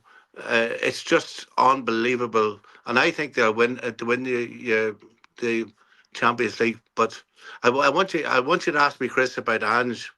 That before we leave. I think he has earned the right to stay, and I've actually been on his side, and I know how. And I've been talking to you many times over the season, and I've wavered slightly on times where I've been frustrated, but I was always actually very much Ange in, and I think he has earned the right to get another season. And I think it was very telling yesterday when he talked about maybe a TV series better in the third season. And I actually hope he stays on. I think it would be a big mistake to throw him overboard this season. But maybe the decision has already been made, so you never know with Tottenham. And I always remember one thing when I said to you one time something about Spurs, and you said, no, nothing ever surprises me about Spurs, nothing. So I've always taken that on board, Chris. Nothing ever surprises me. So, but other than that, do you know Chris, what though, Noel? Do you know what? I'm still coming down from my 3-day hangover, but I'm okay. That's all right. No, keep going. I tell you, we need to keep partying. I think because we've won a trophy. It's been such a long time, so I feel like I'm going to be partying all summer, singing the Johnson again, ole ole. So don't worry about that. Since Damien put on glory Tottenham Hotspur, this has been stuck in my head for the last 3 days. Yeah. I'm actually driving along singing glory Tottenham Hotspur. Brilliant. And the United fans couldn't take it. And last one, Chris, I still got the portrait. I can't actually go for landscape. It won't do it for me. That's right. No, I've given up on you now. Asking. Okay. We've won a trophy, Noel. Don't worry about it. I don't care whether you're on portrait or landscape. Don't worry about it. Brilliant, Chris. Wonderful. Great to talk to you as always, Noel. Thank you so much. Thanks, Chris. See you later. Cheers. Thanks, bye. Right, we're now going to go to William. William, how are you? I'm good, mate. How are you? Sorry, I'm at work still. Very good. How are you feeling right now? What's your week been like? It's been a good week, like very, very good. Ever since Wednesday, sorry, it's been good. Like I've looked at videos from you, and obviously on YouTube, and obviously I couldn't be at the parade, work got in the way of that, but I enjoyed everything. William, where do you stand on Ange Postecoglou right now? Because this seems to be a massive talking point. I feel like the media just wanted Ange or Spurs to lose this game, so they would somehow rub it in, saying, "Well, you said that you'd win a trophy in your second season," and I feel like some of the media members are a little bit disappointed that Spurs have won it, and now the narrative is, "Well, is he staying?" Because of the league position. There's always kind of a negative spin. Where do you stand on it as a fan? I've said many a times, I hate the change of managers constantly. Every time there's been something wrong at the club. Obviously, we've won the cup now. I would say give him a chance again. I mean, we now know that he can have a plan B. So I would say give him that chance. He delivered the trophy. He said he would do it. He done it. He shut all those journalists up. And obviously now they just want to provoke and try and get a reaction from him. But I don't think it's going to work because he's literally proved what he said he was going to do. What do you think the club's plan is in terms of Ange Postecoglou? Do you think they've got someone else lined up, or do you think they're now going to say, well, he delivered 5th in the Premier League in his first season, delivered a trophy in his second. The third one could be even better. Or do you think that there is that doubt about those league defeats? Yeah, I think obviously there is doubts, but if we got another person to come in, tactics change again. Who's to say that's going to work? It's in Daniel Levy and the board's hand. I don't know how or what they're going to do. It's just a wait and see. William, the game itself, how did you celebrate? Who were you with? And what were you feeling like? Because is it really sunk in yet that Spurs have lifted a trophy? Because it does seem like a hell of a long time. Very long time. I think the last time I saw Spurs win a trophy was obviously one day Ramos.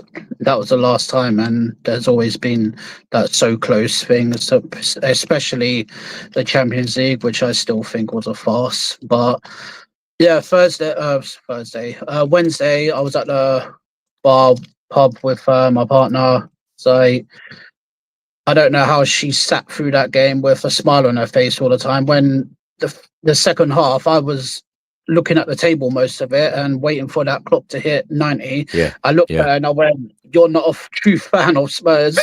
How can you sit there and smile?" Like, I'm sitting there like praying and praying and praying. And obviously, as soon as that whistle went, the emotion just came out, and I was just like, finally, that curse is broke. So yeah, it feels good. It feels really good. fantastic. William, last question for you. Christian Romero, do you expect him to be at Spurs next season? I don't know. I mean, like, on that day off, obviously, I would have, in that dressing room, I would have turned around and said to him, like, imagine that shirt, that Spurs shirt, is the Argentina one, and put in that performance. If you're going to go, and this is going to be the last one, make it yours. And he done that, and I loved him for it. And obviously, if he wants to go to win other things, then good luck to him. But I hope he does stay, because he's one of the, like, him and Van der Ven, both fantastic together. William, I must say before you go, thank you for giving us such a laugh with the shovel the other night. You're welcome. My partner still laughs about it as well. So, yeah. I tell you what, when we were at the parade, a lot of people actually spoke about that instance. So you were the star of the show that night. Unreal. Yeah. Please, thank you. But yeah, that was a funny evening. Thank you so much. We'll speak to you soon. Yeah, you too. Thank you. Have a good evening. Cheers. Right, we're now going to go to Des. Des, good evening. How are you? Evening, Chris. Yeah, doing really well. You are as well, obviously. Oh, Des, I'm buzzing, I must say. I know I keep saying I've had a lack of sleep, but I tell you what, I am buzzing this week, and no one's going to put me in a bad mood this week, particularly the scenes I've seen on Wednesday and Friday. And looking forward to Sunday's game as well against Brighton, because they'll be parading that Europa League trophy. Again, let me ask you about that game on Sunday before we talk about the Europa League final. The game on Sunday against Brighton, what are you expecting, or do you even care about that game? Couldn't care less, Chris. Want to win, obviously, but just want to be there to, obviously, to be there to cheer and thank the players for what they've done, and thank the manager, because, he's taken a lot of stick this season from people like me, and I've got to be honest and stand up and say I'm ashamed of myself that I didn't have faith in him when he said what he was going to do, and he's achieved it. So, people like yourself did have faith, because I think I can remember one of the bleak days was a Sunday. I think it was the 4-2 game against Wolves, and I think you actually said on that show that day, it's been such a crazy season that I wouldn't be surprised if we win the Europa League. So brilliant shout. Well predicted. Yeah, it's been a weird one, and I've been one of those people as well that have criticised some of Ange's decisions, but I feel like a lot of people, and the more people I talk to, either players that have played under Ange or journalists that have covered his career, they have all said exactly the same thing. So many people doubt him, and then he delivers everywhere he has gone. Of course, we said that about Jose Mourinho. He's won trophies everywhere he's gone, and then he came to Spurs, didn't do it. So Ange has broken. He's broken that, and I'm so pleased for Ange. I know there are a lot of doubters, and there's a lot of people with heavy criticism and really quite hard criticism at times for him. But I'm so glad that he's proved the doubters wrong. And whether he does leave the football club in the summer or not, I feel like with that record intact of always winning in his second season, he can leave the football club with his head held high if that does happen. But I do agree with a lot of the guys that, he should probably be given the opportunity to play in the Champions League, because he has delivered that trophy. And there were a lot of people, Des, at the parade that I spoke to, where they were big Ange outers, and now they've changed their mind, and they were singing his name at the parade, and they're very much now behind him. So it's going to be a very interesting one. Like I said to the guys earlier about, can we play that different way in the Premier League and in the Champions League? Because those games will certainly be different. Des, talk to me about the Europa League final itself. Where were you? How did you celebrate? And has the win actually sunk in yet for you? Yeah, it has. I think I was sat there with quite a few guys from work, actually. I had booked to go to the stadium and watch it, and just a few things going on at home and stuff. So actually got invited by an Arsenal fan who's a good lad. We went to watch it in a bar in York called Hotspur bar, which it used to be. It's on Micklegate in York, so it's been turned into like a sports bar. But it kind of mirrored what someone said earlier. There was loads of Manchester United fans, and it also mirrored what went on in the stadium. As soon as the final whistle went, they were gone. They were out the door. They couldn't even stay there and give us some credit. But yeah, it was fantastic. And a shout out to my mate Gaz, who's the Arsenal fan. And he sat there and he didn't boo, he didn't make any comments, and his actual words to me was, well, the thing is, I effing hate Manchester United more than I hate Tottenham, so so I'm not bothered by it. So yeah. But a couple of the guys would go to games regularly. One guy of mine, one friend of mine, and his son would go, and he takes his daughter to the games. So it was absolutely brilliant for him to see him. Because one of the weird things is, my daughter, she's 14, and I was saying the other day, Spurs have never won a trophy in your lifetime. Yeah, which is it's crazy to think, and but she's completely disinterested in football. I think she's a Chelsea fan, to be honest. Des, what do you make of Ange Postecoglou in the press conference saying that it's very important for the players to enjoy successes, enjoy and celebrate? Because I don't know whether you saw at the parade when they were doing the trophy lift on the stage, Brennan Johnson had a few beers, Son had a few beers. It was nice to see them so relaxed and enjoy the moment, because I've got to admit, I feel like if it was me, I'd want to enjoy that moment as well. But some managers, during the season, particularly 2 days before, the last home game in the Premier League, although it doesn't mean that much, given that we have now won a trophy and we can't be relegated. So do you think Ange Postecoglou done the right thing there in terms of just saying to the players, look, enjoy it?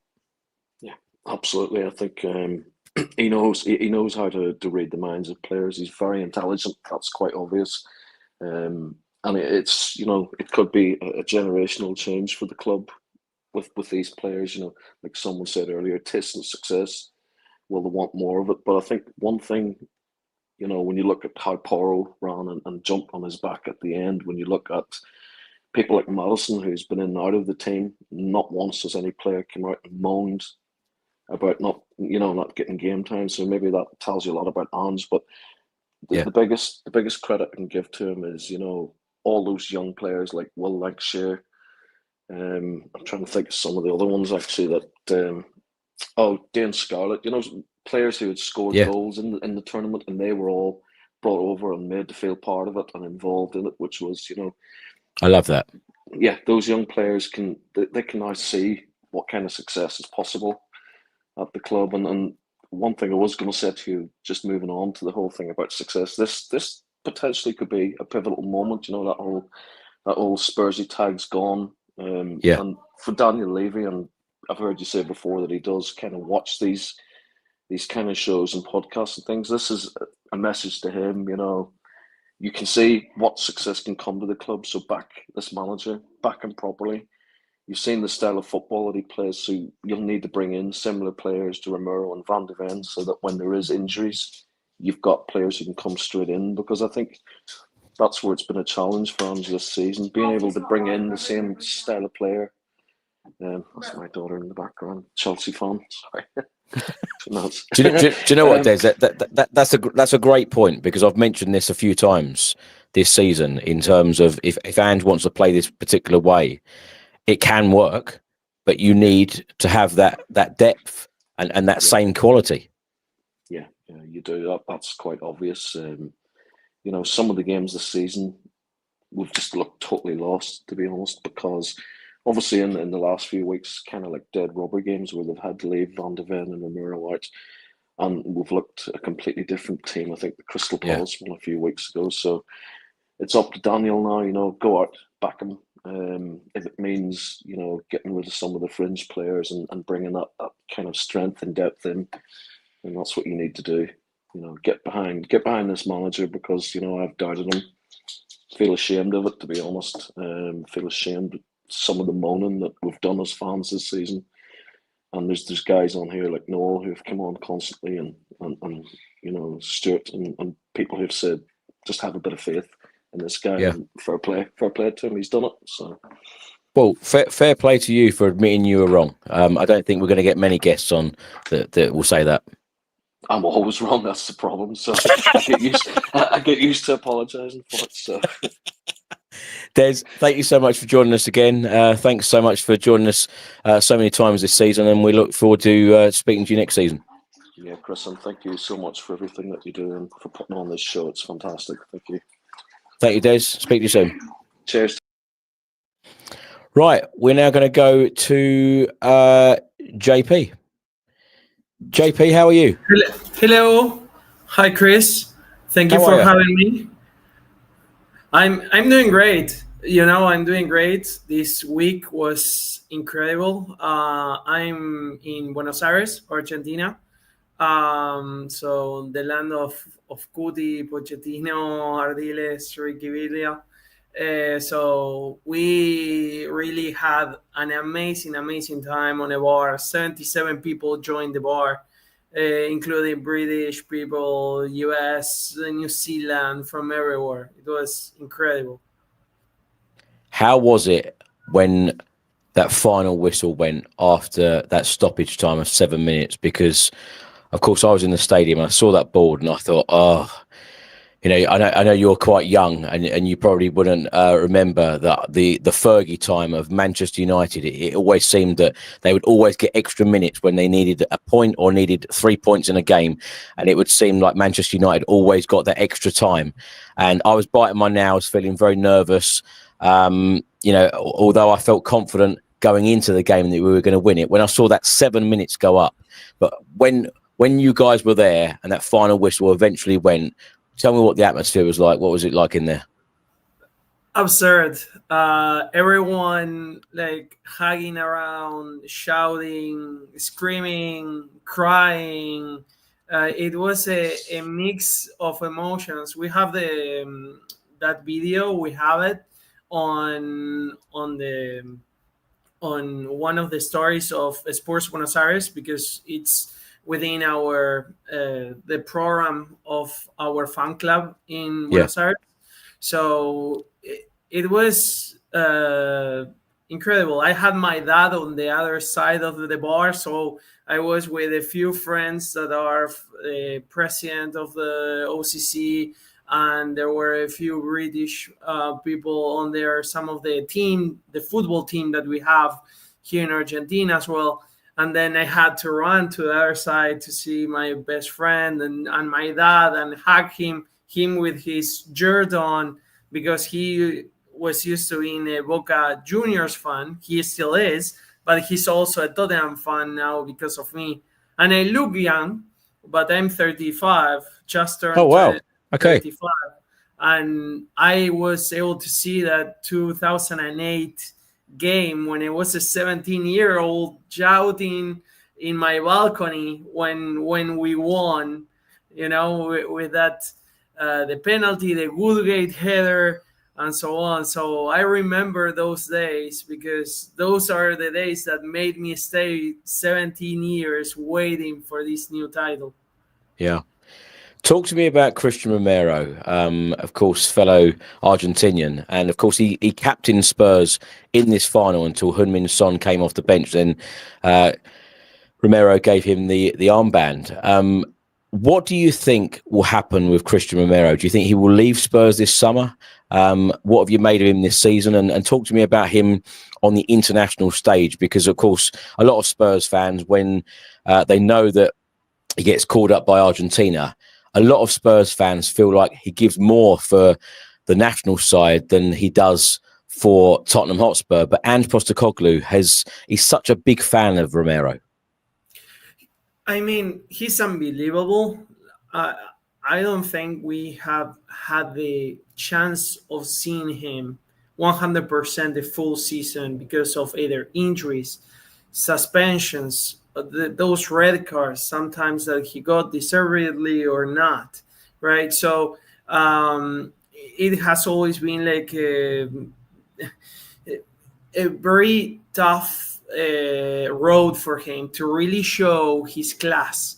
But I think on the 3 games that he had to show it, Frankfurt away, Bodo, and now this final, he really put the team on his back in the attitude, right, department, because of how he leads, right? He's not afraid. He wants to win. He loves to win. He needs to win. He's like a lion that is going to hunt, right? And he showed that, and that's why I also wanted him to be the captain on the final instead of Sonny, because of that ruthlessness that he shows on every game. You could tell me that on a 30-game season there is someone that is more consistent. You cannot tell me that there is someone I would want more than Cudi Romero on a game that you are depending on your lives to win, right? I think that's the whole definition. And regarding if he's going to stay or not, how do you leave a team that just won with you and you won as the captain and you had 225,000 people in London doing a parade celebrating you and giving you a Champions League spot the next season? I really... The thing is, as what we saw with Kane, he wants to win. He wants the management and the board to show the ambition to go on the market and get the players that we need to really push for Premier League and for Champions League. That's what ultimately he wants, rather than leaving and going to a new team or league. Because he's questioned the board and their ambition to bring in the players, and of course, you know, we've won this trophy. Does it make it easier for him to leave now because he's won the trophy? Because I don't know whether you heard me say this quote that he put on Instagram. The only way to get my name engraved in this club was like this. So does it make it easier for him to leave now, the fact that he has won a trophy at Tottenham?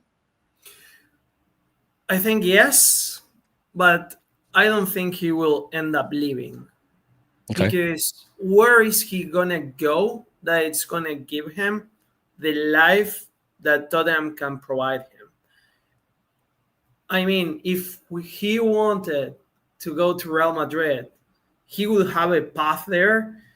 That would be like the ultimate step on a football career. Most of players want to go to Real Madrid and win in Real Madrid, right? But being that Real is in a new era, having then Hudson, I don't know how to even spell his name, the kid from Bournemouth, it's incredible.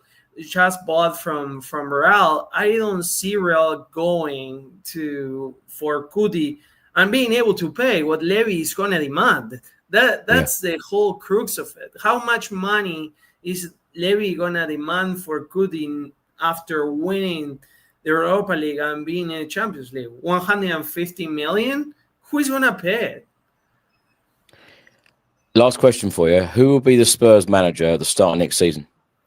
Oh, you know, I was trying to prepare myself for that question in case you were asking for all the people that they was hearing before me. And I couldn't crack it because it's all in Levy's hands. He wants to say that Binay is the new CEO and it's going to take the hands off. I think no one believes the excuses that Levy provides anymore, right? And Paratici being a part of someone that they want to bring back as the sporting director also gives like two new folks into the board that can also make decisions. I don't see Paratici being an Ange person. I see Paratici being looking somewhere else. The only thing I'm going to say, and this is something that I've been discussing with my friends here, is even though Ange winning deserves himself a chance to stay on for another season, I see also the bigger picture in the sense of if the board is not completely in love with him and they're not going to back him with all the financial support that it's needed, then maybe it's for the better that there is someone else taking the reins that is going to get that backing. What we don't want as fans, it's the excuses. Oh, we didn't feel in love with this guy, but we're also not giving the money to the new person that you're hiring. No, if you're going off the person that won you the Europa League, you definitely need to have a top class coach coming over and give them whatever they want. And obviously the expectation will be they will need to win something, right? Because Ange already proved that he was able to do it, even on a very odd season that I think all of us don't even look for tomorrow's game with Brighton unless Moore or Ashashi or any of the kids score. Yeah. JP, you've been a great guest. Thank you so much for joining us. And please do come back on another fan show. It's great to hear from the thoughts of a fan in Argentina. You know, we talk to fans, you know, far and wide, but I don't think we've had any guys from Argentina on before. So thank you so much and keep in touch. Thank you, Chris. It was awesome to be here. I will try to be on more. We're starting our channel in English as well. So we'll try to do collaborations with you this new season. And let's hope we end tomorrow with a win and we have the best transfer window. And why not a win at Udine August 13th? Absolutely. Thank you so much. We'll speak to you soon. Cheers. Thank you. Right, we're now going to go to Alex, box office. Alex, how are you?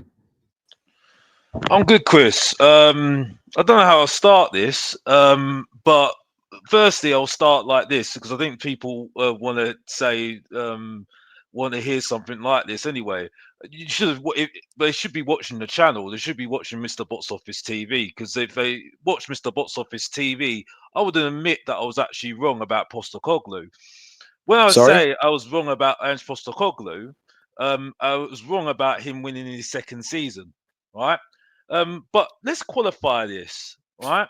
Because you haven't seen me since Frankfurt, didn't you? Right? Yeah. After Frankfurt, right, which I did predict we were going to lose, and he did what he did. He knew what time it was, and when I mean what time it was, Alex, hold on. Let me just ask you a question first of all. So, are you happy that we've won the Europa League? Yeah, I'm happy that we won the Europa League. Yes. So tell me how you celebrated on Wednesday night. You should have been watching We Are Tottenham TV. I was there, live and direct. I should have been watching We Are Tottenham TV. I was at the final. I know. I'm just saying. Are you having a laugh? I'm joking. I'm just saying. I'm saying, if you watch We Are Tottenham TV on the watch along, you would have seen me there, live and direct. Right. So I'm asking you a question. So how did you celebrate? Surely you're happy. Surely you're buzzing the fact that we've won a trophy. You know, because it's been so long. I'm happy we won a European Cup. Yes. Yeah. But yeah, of course there's a but. But I did predict we were going to win against Manchester United. I did predict we were going to beat Bodo Glimt. Mm-hmm. Everyone was doubting it, saying, "Oh, we're not going to win Bodo Glimt." No. Well, Bodo Glint's a really tough team. I said, "No, we're beating Bodo Glimt." Yep. I was very confident. The only thing I got wrong was that the second leg, I thought we'd lose 2-1, but we'll still get through, sneak through it. But it looked easy. Then Man United, I said it was a 50-50 game. It's going to be a rubbish game. You can ask David on this because I put a prediction saying this, all this, right? I said it on lots of shows as well, right? But we'll still beat Man United. I said I was confident. I said there was no way we're not beating Man United because he knows exactly what time it is. Even said he'll play a back three in that game as well. Parts in that game, and look what happened. Right. So you're happy we won the game. You're happy that you get all these predictions right. So what's the but? Because I know there's a but. That's why you're here. Well, I don't think that should be a reason for him to stay. No. So you don't want him to stay? No, I've got the same energy, Chris, because by Postecoglou's logic now, right? If you didn't like me before the game, why has it changed now? Just because of a cup final. Were you?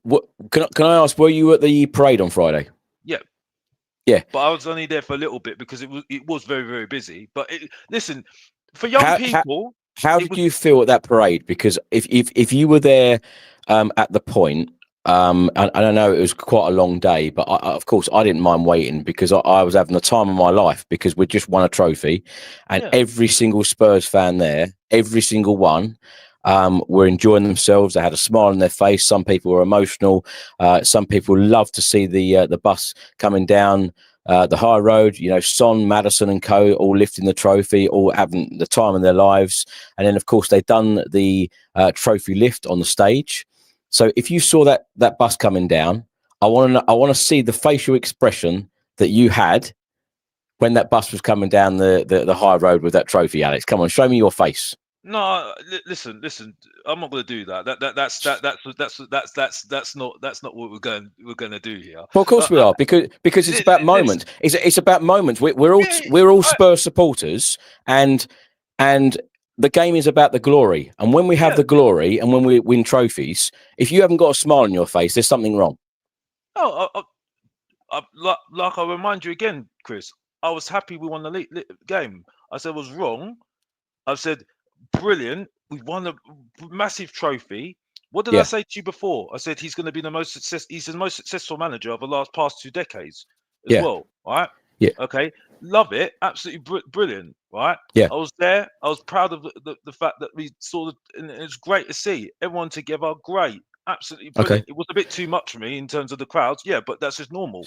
Okay. Right? So you said you're happy. You said you're proud. So at this stage, you're happy, you're proud, but you don't want Ange to carry on. That's fair enough. I know a lot of people who have said, okay, it's great that we've won the trophy, but why would I want that? Why would I want that? Sorry, because I know you've got loads of people. No, because I've got a lot to. Yeah. So what I'm basically saying in a very polite way is just get to your point. No, that's what I'm saying.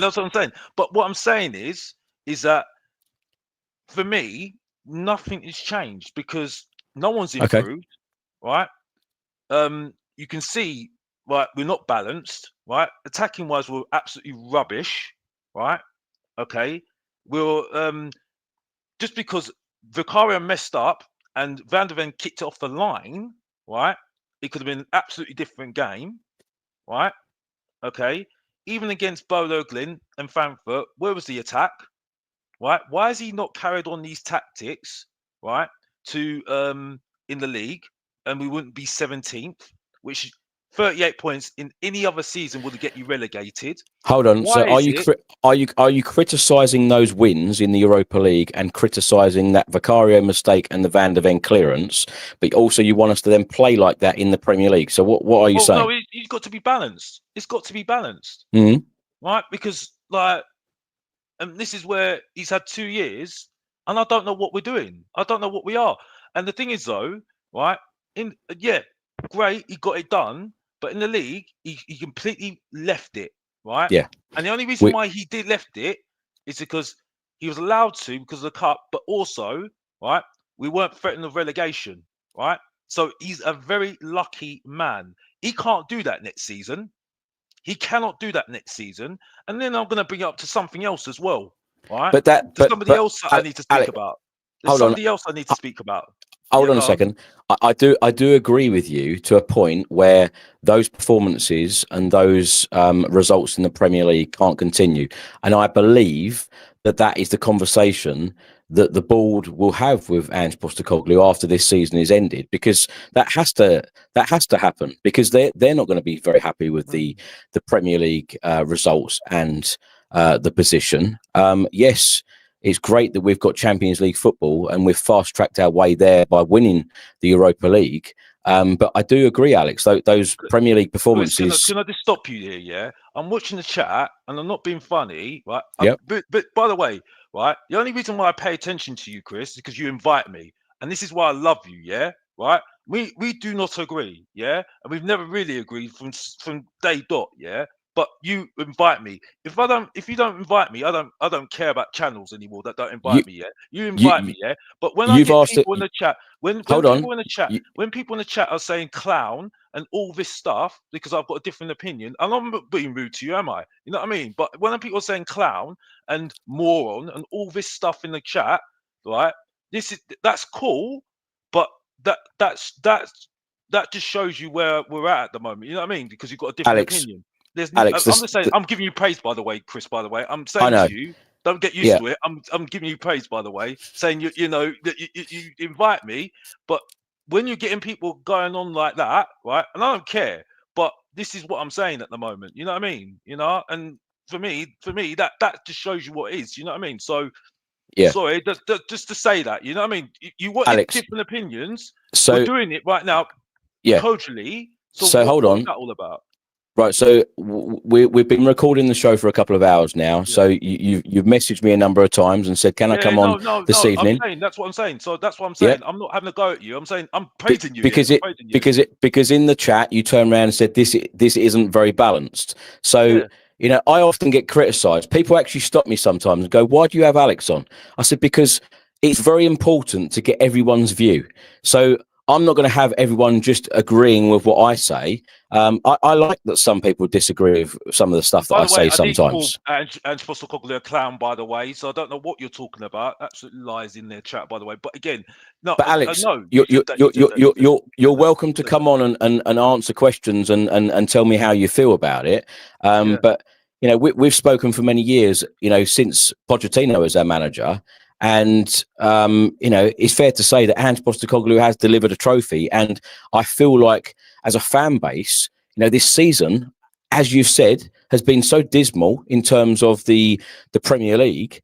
So, you know, let everyone have their moment. Let everyone enjoy this trophy lift. No, I never said, but Chris, I know. I'm just saying.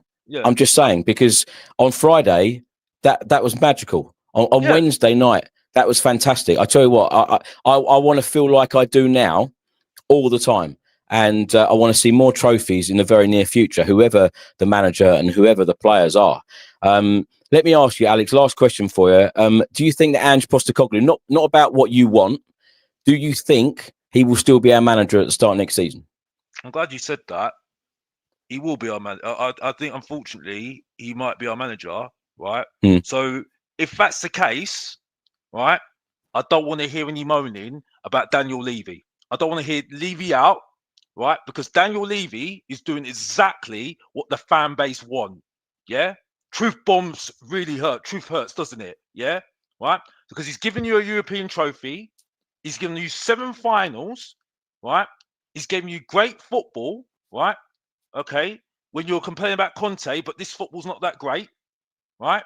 And I'm not a crybaby, Raven, by the way. So it's just truth, talking the truth. Sorry, it rattles you, but the point is, though, yeah, right, is that we can't have a go. We shouldn't get rid of Scott Munn because he's the guy that got you in, right? He got him in, so we should keep with Scott Munn. Forget Prodigy, because why do we need Prodigy for? Why do we get rid of Johan Lang? So the people that employed him in the club, right? Okay, need praise as well as Ange, right? Because you want to keep him, and he's doing exactly what you want, right? He's giving you young players as well, right? If he backs him as well, which he's been backed already 400 million as well, which is what you want. He wanted Johnson, he wanted Solanke, right? He wanted all these things, right? Okay, right. So I'm sorry, right? We can't have a go at Levy out. The whole change for Spurs is gone for me. I'm sorry, that's the truth. Because as far as I'm concerned, Ange is your man. And Levy employed him. He stuck with him when people wanted him out. So he's done exactly what the fans want. So you should not be complaining. And if you keep him, right, next season, right, when you miss out on managers that were available, like Xavier, all these managers, Glasner and all these people, right? And then everyone's crowning, saying, "Oh, we're doing badly this season. We're doing really badly. Andrew's doing this. He's not sticking to his word. He's not sitting all this." I don't want to hear Levy's not backed him. I don't want to hear it because he has backed him. He stuck with him when he would have sacked him. He sacked Mourinho after a cup final, and he stuck with him, right? So I want to see praise for Daniel Levy. Right, and I don't want to hear any Levy out, whatever, because Alex, at the end of the day, this man has stuck with Ange Postecoglou, who got you a European trophy. So let's be grateful of Daniel Levy, right? Because now turn the turns on some of this fan base that now, oh no, we don't want to talk about Daniel Levy because it's not right. No, Alex, everyone gets praise. Everyone gets praise. That's all I've got to say.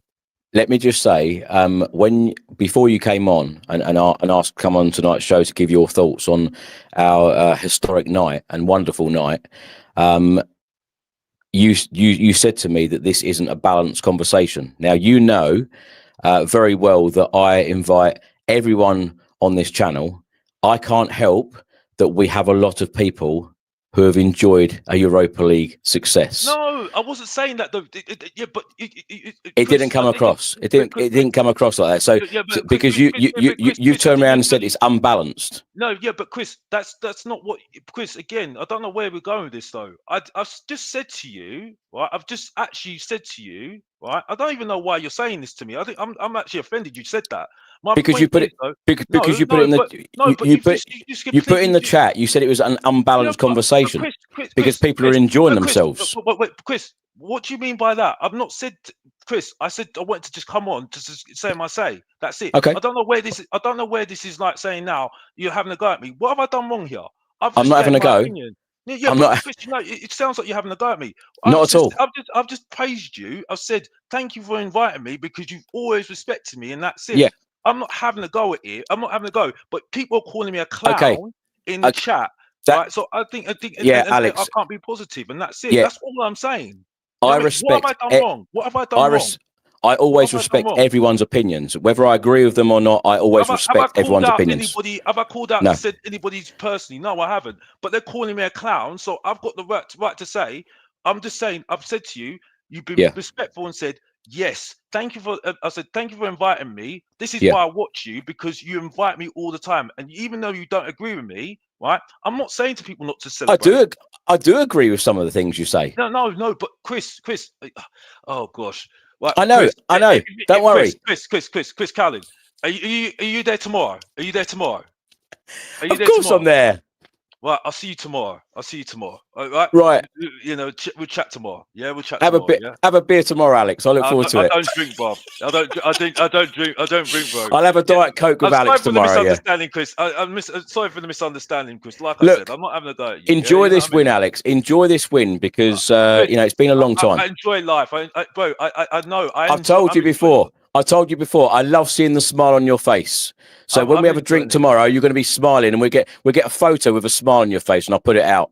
Yeah, People won't believe it. I'm enjoying it. Right, I'll speak to you soon. I'll speak to you soon. I'll see you tomorrow. Right, bye-bye. See ya. Bye-bye.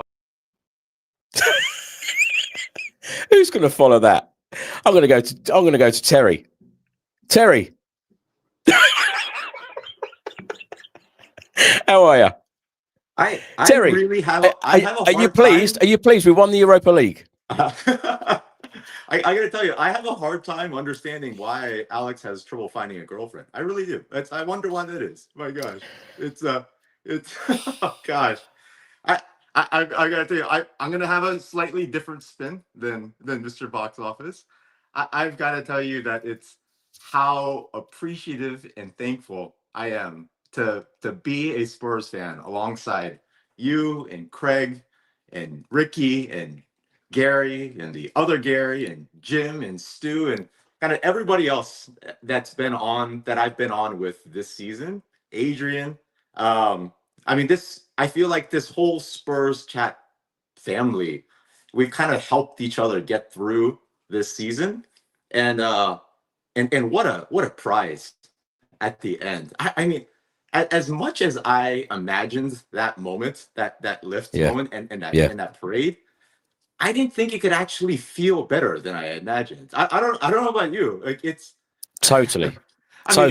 This might be a little over the top. I remember when my kids were born, I didn't know there could be like another level of love, when your children are born. And like it was almost like that. Like, oh my gosh, I didn't think that it could be this level of euphoria and not just for yourself. I mean, it's for kind of everybody, all the other Spurs fans that are out there, especially for Ange, like seeing that look on his face, especially for Son and Ben Davies and Ryan Mason, who have just been so loyal to the club.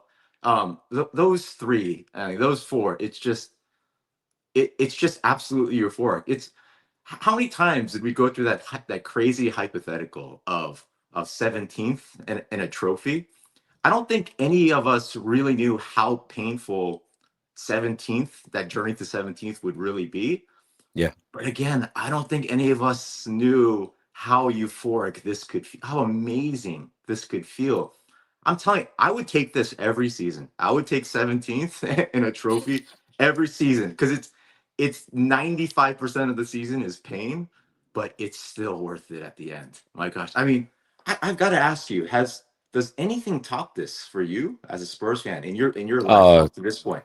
No, right? Terry, I tell you what, this has probably been the best week of my life supporting Spurs, I must say, because as I said a couple of times already on this stream, I dreamt of that moment, and as you've very well put there about, I dreamt that moment, but it was actually better than the moment that I dreamt, and that parade was just, on another level. It was fantastic. And then to see the bus go by and then, a short while after, then to see them on the stage and, Johnson having a few beers, Son having a few beers, really letting themselves go, really enjoying it, which you don't normally see professional footballers doing that, particularly when you've got a Premier League game left. So I love seeing that. I love seeing, let themselves go. But the night in Bilbao itself on Wednesday, as I've already mentioned, the crowd were absolutely sensational. But yeah, in answer to your question, it has been a lot better than I thought it would. And it's great having you on, Terry, on this, because you have actually recorded some of the difficult podcasts with me this season. So you had mentioned that you had kind of... The contrast is huge. Yeah. And it's... But I guess when you go through that, it just makes it that much sweeter in the end. Yeah.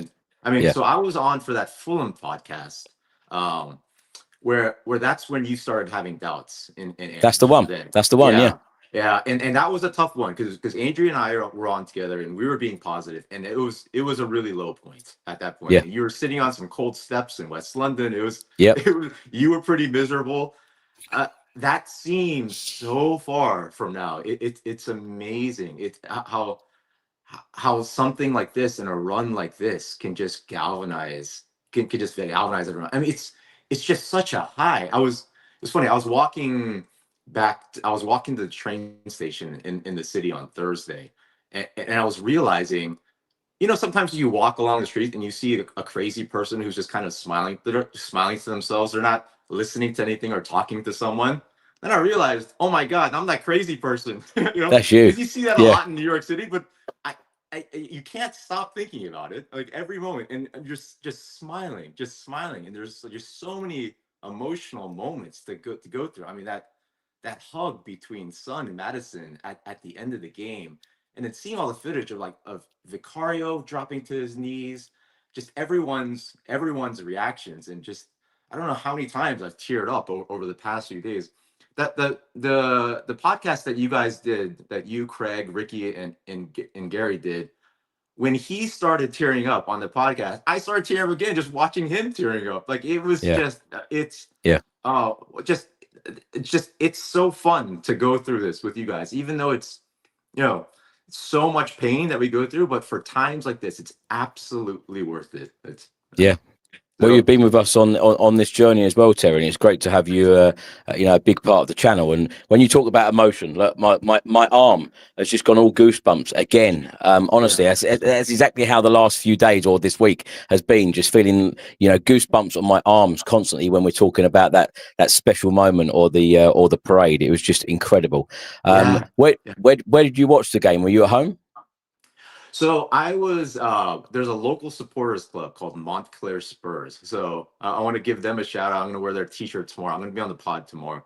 Actually, you've sent me a clip that I'm way behind at the moment. Sorry about that. No worries. And it's, I mean, I'm officially part of that club now. And it was just one small corner of the world, with all those reaction videos that you've seen around the world.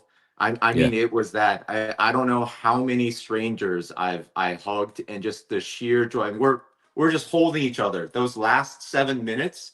Yeah. Honestly, even before then, when he brought Danso in, and you knew we were parking the bus, it was like that last 20 minutes. We're all just kind of just holding each other, and then that Vicario save at the end. I mean, it was just an explosion, and then when that whistle blew, and everyone was saying this, I can't believe this is about to happen. Like this is really going to happen. It's going to happen. And then I think someone was saying it almost didn't seem real. It looked like AI. And sometimes I go back and I think that as well. So I think it was Gary that brought it up the other day. There were so many AI photos of Son and co lifting that trophy, and then of course, as soon as all the official, the real ones come out, people are like, oh wow, it's incredible. But as you said, you're on the podcast after the Brighton game with us, so we'll talk about this at length. Terry, last question for you. So, for the Brighton game, what are you expecting? Because I'm sure Ange will give opportunities to others. He's already said that Son and Romero won't feature in this game. He said that Tell will either start the game or come off the bench, because, of course, it could be his last game in a Spurs shirt if we don't take up the option to buy in the summer. Yeah, I think a lot of our players are going to need IVs today and tomorrow morning to get hydrated because wow, that's they enjoyed it. They had it, and it's completely deserved. So I don't expect the result tomorrow at all. I just hope it's just not too embarrassing. I don't think it's going to be. I hear that Hotspur has already committed to a guard of honor. Before the game, which is great. So really respect to them for that. It's going to be really celebratory. I can't wait to see another trophy lift in the middle of that field tomorrow after the game. It's going to be amazing. After all these past few seasons of just those awkward last games where they just blast the music, I mean, what a way to end this, and just absolutely crazy. So I do have to show you one thing. I have to show you so my first time on the show was, I looked back, it was September 9th, 2024. Okay. So September 20th, and Here, let me show you. So you asked me this question. This is my answer, and I want you to see your reaction to this. Terry, what expectations do you have from this Spurs squad and Postecoglou this season? All right. So this was my answer. Where I think we can really make a mark is honestly the Europa League. I am actually predicting that we're going to win the Europa League this year because where I think. Okay. And then your reaction to this. Your first time on the channel and you're telling us the trophies are coming this season. Wow. I think it's going to be the Europa League. But wouldn't that be great? Love it, Terry. Love it. Wouldn't that be great? And I gotta tell you, Gareth and Craig's face were like, "Oh my god, this guy! Where this guy?" This is why you're a channel regular now. You see, that's where it started, and this is where it ends. You see, But we'll talk about more trophies, which hopefully they will be coming. But Terry, as per usual, you're always fantastic. That's why we've got you on after the Brighton game. So look forward to talking to you then. All right. Thank you all. Love the Spurs chat family here. Thank you. Thank you, everyone. Thank you, Terry. Speak to you tomorrow. Okay. Cheers. Cheers. Right, we're now going to go to Brian. Brian, how are you? Chris, very, very long night time, no speak. How are you, sir? I'm good. I'm very good. I've been buzzing this week. Really, really, really enjoyed it. How's it been for you? I take it you're over in Canada, or are you in London now? Yeah, I was in London till the 28th of April. Came back home. Listen, I'm absolutely buzzing. You're not going to get a bad word from me. In fact, what you're going to get from me is, as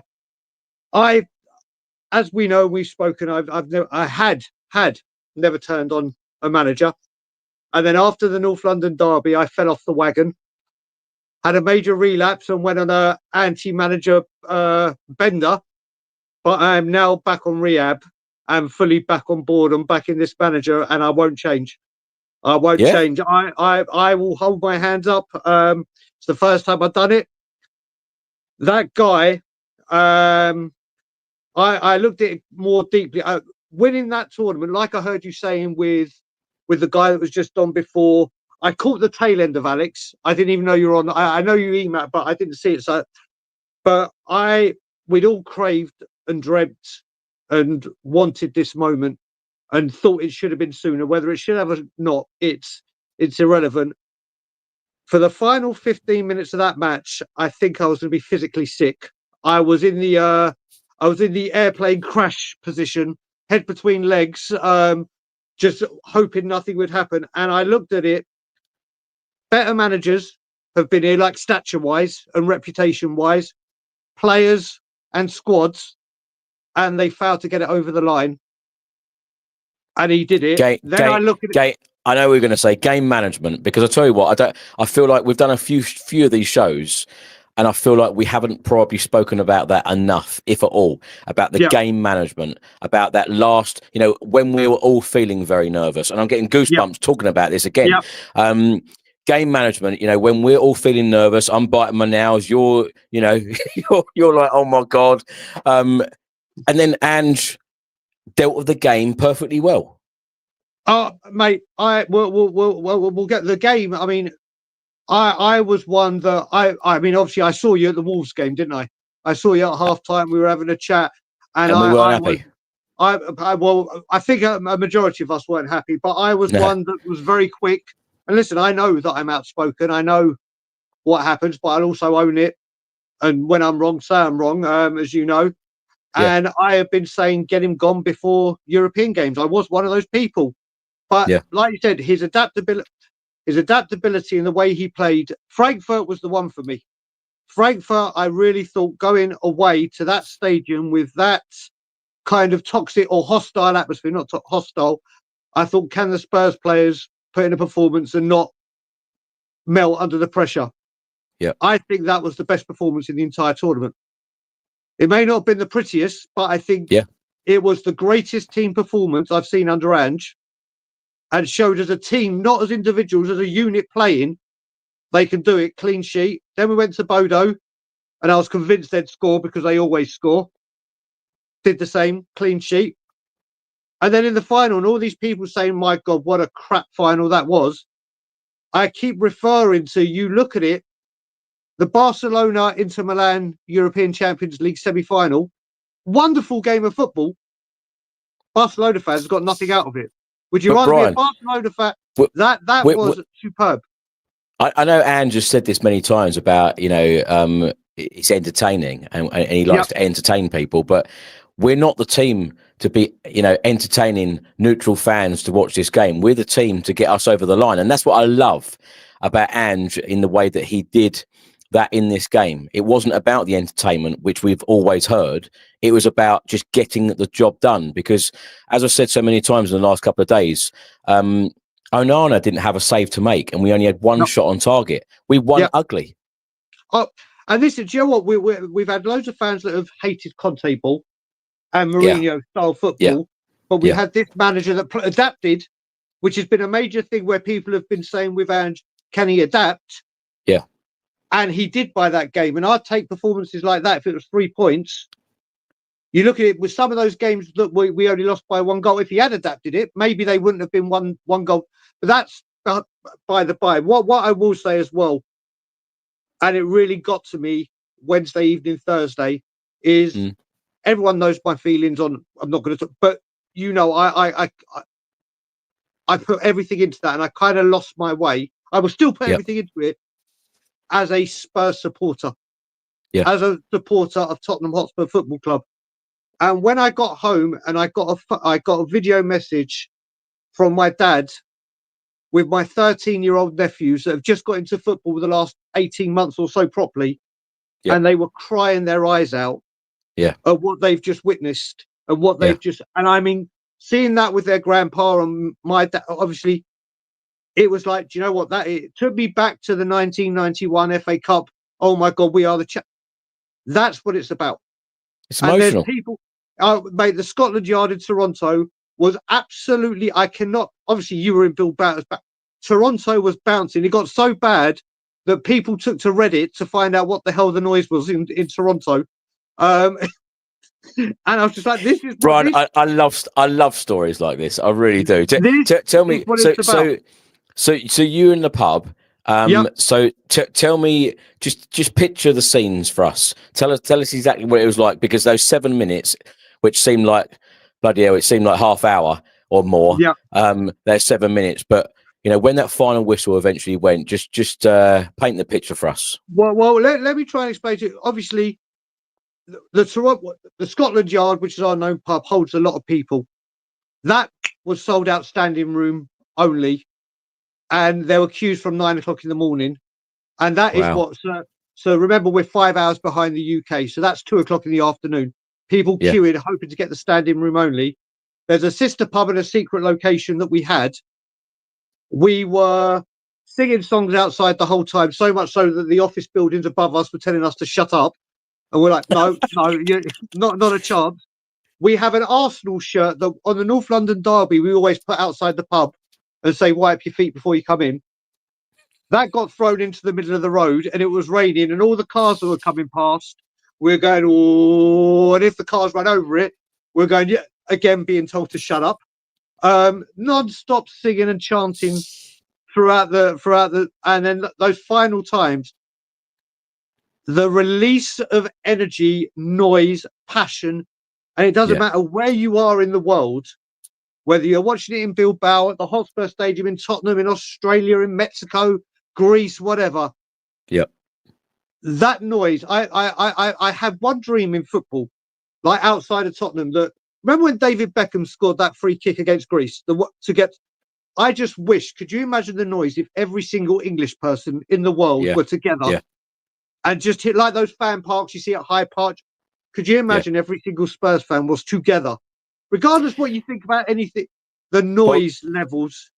That togetherness, Brian, on Friday at that parade. Do you know what? Let me ask you this: when those players boarded that bus with Ange Postecoglou, do you think that some of those realised how many people were going to actually turn up? Because when I was there, I got down there fairly early, and I tell you what, when I got down there, it was mobbed. And I thought, oh my God, we're like 5 hours, 6 hours away from the bus coming down. And it was mobbed. People were getting their places. People were, going to the local shops, and the local shops absolutely fleeced everyone, by the way, of putting their prices up by about 4 times on beers, etc. But they certainly made their money. But everyone was like getting the beers in, everyone was getting food and lunch and all sorts. Yeah. But when I looked to my left and looked to my right, honestly, and you went on tiptoes, or I ended up standing in a plant pot in the end to get a good spot to be, face on to the stage. I tell you, people were hanging off roofs, going up. What do you call it? Perfect, going up the drain pipe, Red lights, all sorts. It was people just got anywhere they could to get in the best position possible to get that perfect photo or that perfect view.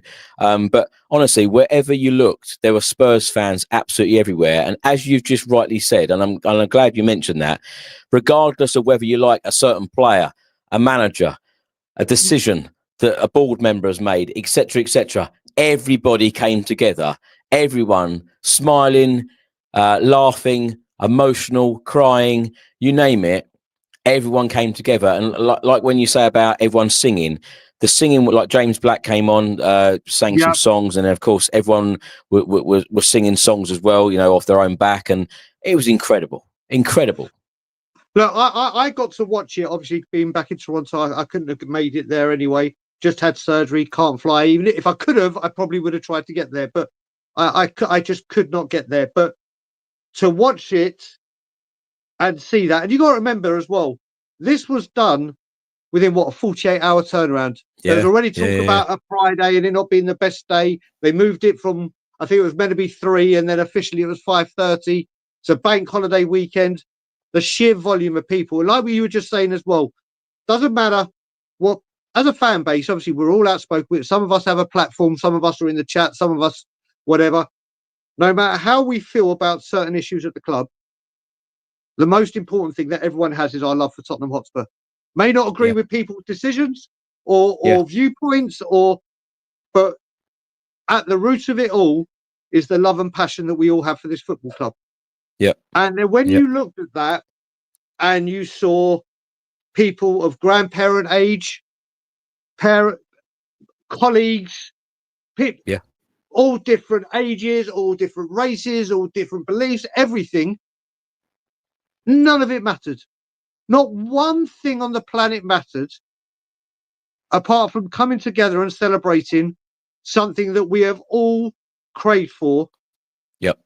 And listen, this is something we have wanted for so long. It has come. It is a joyous occasion. The fact that the Arsenal fans can't take it makes it even better. The fact that since you've been online, Chris, I don't know if you've checked Twitter, the Arsenal fans and AFTV and everyone are going on about winning the Women's Champions League and saying champions of Europe, and it's bigger than the Europa League. This is currently happening. It just shows how mad it's got them. Yep. Spursy is dead. It should now be called Arcee, by the way. Let's make Arcee. Arcee should be a thing. It is a joyous moment. Now, obviously, once the season's over, it goes on. Do we take advantage? How do we go forward from here? But right now, for the first time in my life, I couldn't give a flying monkeys what the score is tomorrow. Couldn't care. It should be a carnival in that place from like outside the high road yesterday, inside from minute 1 to minute 90. It should be 17 years or 41 if you want to talk Europe of emotion, passion, frustration, happiness, all the emotions that you can think of should all come bubbling to the top, and it should just be an insane experience to be in that ground tomorrow. Brian, I think it's the most positive chat me and you have ever had. Mate, do you know what? And this is the thing, like I said, will I change my ways on the man up top? No, I won't. I want him to kick on and do more. But I do feel, and I'll own up to it, I think over the last year, I may have lost myself a bit and just been so... It's been a hard season for everyone. It's been really hard. And you know what? People watch me all over the place when I'm on. I am very, very passionate. I'm very, very emotional. I'm very, and there's very... nothing wrong. There's nothing wrong with passion. Exactly. And then sometimes maybe I think I speak before I think, and then it's straight after a match, it's pure emotion and anger or whatever it may be. But listen, this is what it's all about. This is what I've craved. This is what, sorry, not I, we have all craved and demanded. And there's a lot of people saying players aren't good enough or whatever.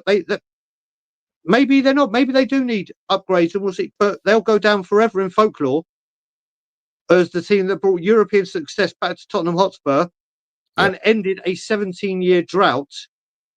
Yeah. And now should be the time to celebrate the magnitude of what we've achieved, rub it into the filth, and go into this summer. I mean, everyone that asks me, Chris, everyone that says to me, "How you doing at the moment?" I am speaking like a northerner. I just go, "I feel champion." That's all I'm doing. So every time everyone goes, "How are you?" Champion. That's it. And I'm going to enjoy it for as long as humanly possible. And I saw you were on, and I could not come on and give Ange the credit he dues, praise him, say that I'm back on the Ange Express. I like I said, I fell off the wagon. I checked myself into rehab now. This is what it's about. And let's hope this is the first of many a trophy to come our way. Yeah, and as you've touched on, Brian, about transfer window and the players that we need, I feel like probably this isn't the show for that, but we've touched on it tonight. But I feel like when we go in to talk about those targets and those players, because I do feel like we do need, really good, decent, experienced players to come in the summer. But that's another conversation. We'll bring you back on for that one. Well, Chris, we did that last year with the Solanke rumours, didn't we? When they started bubbling, so it'll be the anniversary. I look forward to it, mate. Yeah. Well, Brian, thank you so much for coming on. Always a great guest, and it's so nice to see us all smiling, and it's so nice to have that buzz back, because it's been far too long. And as I keep saying, I want to feel like this all the time. So long may the trophies keep coming. Brian, like we'll speak to you soon. Cheers, mate. See you later on, people. Have a great one. Bye. Right, we've now got Luke with us. Luke, how are you? Yeah. How are you feeling about the Europa League win, Luke? How's the last few days been for you? Amazing. I was at the parade the other day as well. Yesterday, feels like it was ages ago. Yeah, it does. It was incredible. Like, I think the thing that I've felt is that the club has just had for such a long time. It's not just been about a trophy drought. I think we've had just immense disrespect as well for a long time, which I know is part and parcel of football and banter and all the rest of it. Yeah. But the number of people I've seen, these Arsenal fans that do video blogging as well, saying, looking at the numbers at the parade yesterday, saying I didn't realise they had that many fans, and going, some of them even saying, "Oh, the jealousy." Actually, respect to Tottenham. I didn't realise they'd won this 3 times," and you're like, "Are you joking?" Like, so I think that it's not just a relief of the ending the trophy drought. I think for a lot of people, it's changed their view of Spurs. And then at the parade the other day, seeing so many kids in Spurs shirts as well, and seeing people of a much older generation, much older vintage as well, and thinking it was just fantastic to see people of different generations there, because that will really inspire kids for a long time. Seeing that, so yeah, the ramifications of it are massive. So yeah, it's brilliant. Look, you mentioned that Spursy tag. I've said for the last couple of years, certainly doing all these podcasts, saying that when we do eventually win a trophy, a lot of Spurs fans or a lot of opposition fans certainly will go, not that one. That's no good. Whatever trophy we would win, it would be, that's a rubbish one. Yeah. Do you think that this new format of the Europa League, do you feel like people will try and dismiss this Europa League win or not? It's already happened. I've listened to a few football podcasts, and they're already saying, "Oh yeah, but you know, you only beat 2 teams that are in one of Europe's top 5 leagues. And funnily enough, it was an Arsenal fan saying it on the podcast. Funny that. And I Yeah. mean, funny that, you know, the last 2 times they were in the competition, they were knocked out by Sporting Lisbon and Olympiacos. So, you know, it's not for everyone. But I think, you know, the other thing they say, you know, you have no Champions League teams dropping in this season either, but there were 2 more games, which to manage that in a busy, you know, schedule where we have 2 domestic cups, one we went very deep into as well, is madness. And I think UEFA are mad for forcing clubs that already play a ridiculous number of games to play 2 more. We're really lucky that we missed the we're not lucky, but you know, it's good that we missed the punishment round, because I think that would have actually done us in. But yeah, people have diminished it. But you know, it's funny you ask, because I was actually looking at some of the history of teams that have finished low in their domestic leagues but gone on to win European trophies. And if anyone ever gets any stick about that in the next few weeks or months or years, there's a brilliant picture of Dennis Bergkamp when he was at Inter Milan, holding the UEFA Cup, this trophy, high up in the air with a massive grin on his face. That season, Inter Milan finished 13th in a table with 18 teams in it, and the bottom 4 got relegated. So, wow. You know, he's an Arsenal legend, and I bet he doesn't sniff at that trophy. So, it's a load of rubbish. But yeah, I think people will just always try and find a stick to beat Tottenham with. Of course. And yeah, it started already. But the brilliant thing is, I don't care. I don't care at all. Where do you stand with Ange Postecoglou? Is this going to be a start of something special for him at Tottenham, or do you think that Daniel Levy will have a conversation and say, look, all of these league defeats not good enough, and they part ways? What do you think is going to happen? Not what you want to happen. What do you think is going to happen? I think that Levy cannot sack him. I think he's now unsackable, and the reason why is not because of him necessarily, but because of, if you imagine the pressure that Levy was under this season, when things weren't going well. We've won a trophy. If you sack the manager that has brought our first title in 17 years, you bring in another manager and we have a terrible season again and win nothing. I think he's even further down in people's estimations then, and people will use that sacking as the impetus to go after Levy even harder than they did this season. I just think it puts him in a position where he can't. I don't know a manager. There's lots of talented managers out there. I'm a real fan of Iraola, for example, and the way he plays. I think he'd be a great fit. But there's no manager out there that will come in and guarantee that they're going to do incredibly well in the league for us and push us deep into a cup competition. And no trophies are ever guaranteed. And this is the other thing about diminishing the Europa League win. Every trophy, even the Europa League, even the Conference League, it has to be clawed from the earth. You know, you can't just walk in and breeze through and win a trophy. None of them you can, I think. So, you know, you look at the quality of our performances against Eintracht and against Bodo Glimt. So we deserve that, and I think that another manager doesn't guarantee getting that. I don't know anyone else who could walk in tomorrow and just say, yeah, you know, I'm going to make sure Spurs get that. However, I think that, you know, there are a lot of similarities you can draw to Ten Hag's situation with Manchester United last year when he won the FA Cup and they decided to keep him on. It was all very emotional. Yeah. But I would not draw any similarities between Ten Hag and Postecoglou as managers, or even as people. So I think that, I think he should stay. What do you make of the comments, that mic drop comment about third season? Because if the club were thinking about parting ways with Postecoglou, surely he's basically come out publicly and said, well, I'm looking forward to the third season. So all Spurs fans now know that Postecoglou wants to start the season at Spurs, third season. You know, some people could guess to say, oh, yeah, well, Postecoglou might want out in the summer. Well, I think that's pretty evident and obvious now that, you know, he wants to start that third season. So if that decision is made that he ends up leaving either by getting sacked or mutual consent, if it was mutual consent, we know the fact that, well, he actually did want to start the third one, so they've pulled the plug. It can't, yeah, well, it's clearly not going to be mutual, is it? And I think one of the key things you can say about a manager is if they really want to be there, if they really, really want to be there, and they've done what he's managed to do, you know, above any other manager for the last 17 years, those are some big ticks for me. Conte, it always felt like he was too good for us. He didn't really want to be there. Mourinho, it felt like it was a paycheck.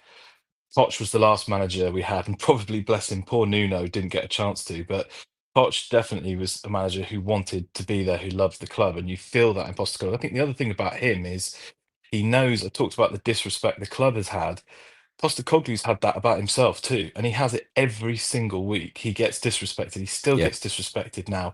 Weirdly enough, there's some pundits out there who are right behind him. Like, weirdly enough, Chris Sutton is always like a massive Ange Postecoglou fan, but there's loads of them that just tear him to pieces all the time, and loads of them that talk about, you know, he's never won anything in a league that matters.